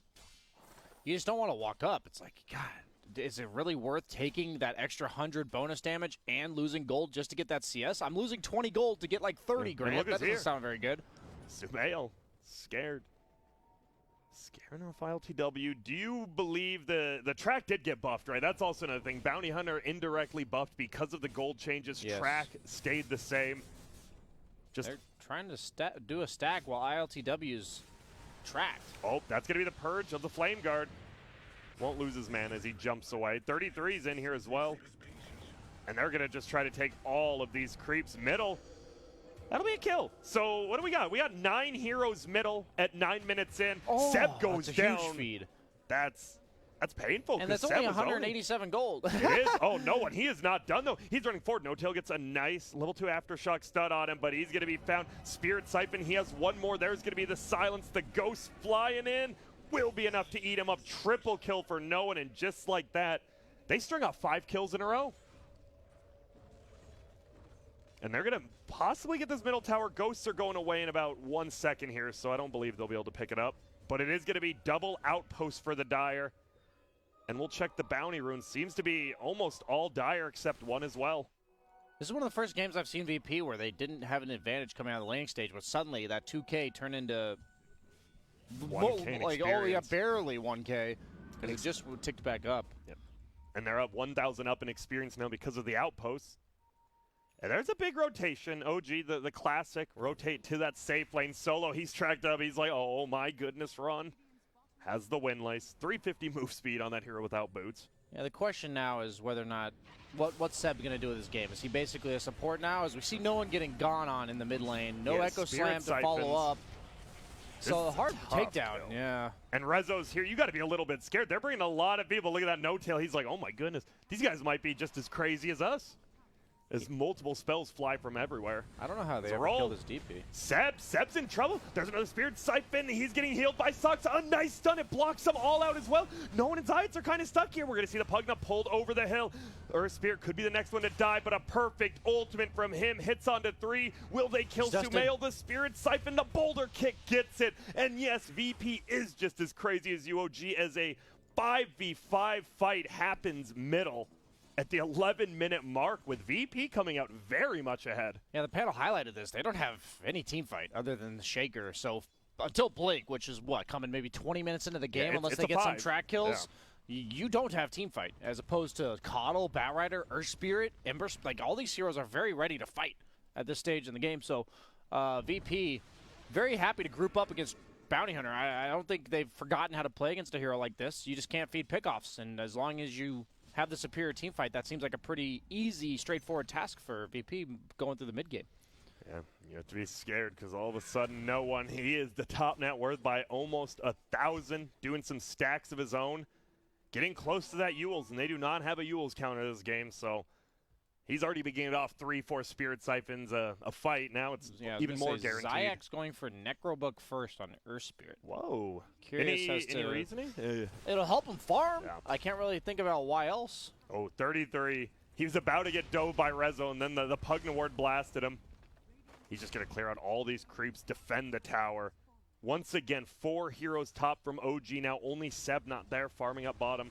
Yeah, Seb has realize that his hero's fallen off a bit. There is this awkward stage as Bounty Hunter where you feel so strong in the lane, and then next you're like, okay, well, they're grouping up. What do I do now? I don't clear waves. I don't farm jungle. I can't hit people because they're all together. And you just kind of say, well, I guess I'm going to hit some lane creeps for a bit. As he does level his invis, level 7, so that he can be a bit more stealthy as he runs around the map. And they do get that top tower as well as Sumail dug up a bounty rune, so a ton of team gold for them. Is Seb going to embrace the idea of the dead lane here as we see rotation coming out from VP. The dangerous farm has proven itself to be just that. Oh, and look at that nice perfectly timed roll. Yep, and I love the glyph on that low HP creep so Rezo can Boots of Travel in. That's a free kill. Well played. That's a great feeling when you're playing against a Boots of Travel hero and the glyph and TP on the creep, and you're like, I can't do anything. I know I'm going to die. Yeah. It's going to be about 5 to 10 seconds before it happens because they got to catch up to me, but... Just kidding, Midas. No. The counter. That is the one counter. No-Tail going to try to scoop up this outpost up top. Doesn't do too much until, obviously, a couple more minutes, just giving you some vision. And it is going to be the Maelstrom Ember Spirit. It's been a while since we've actually seen a straight-up kind of damage-ish build, even Magic. We've always been seeing the Spirit Vessels lately. It seems like VP has recognized the only way OG can win is by splitting, and they've gone for the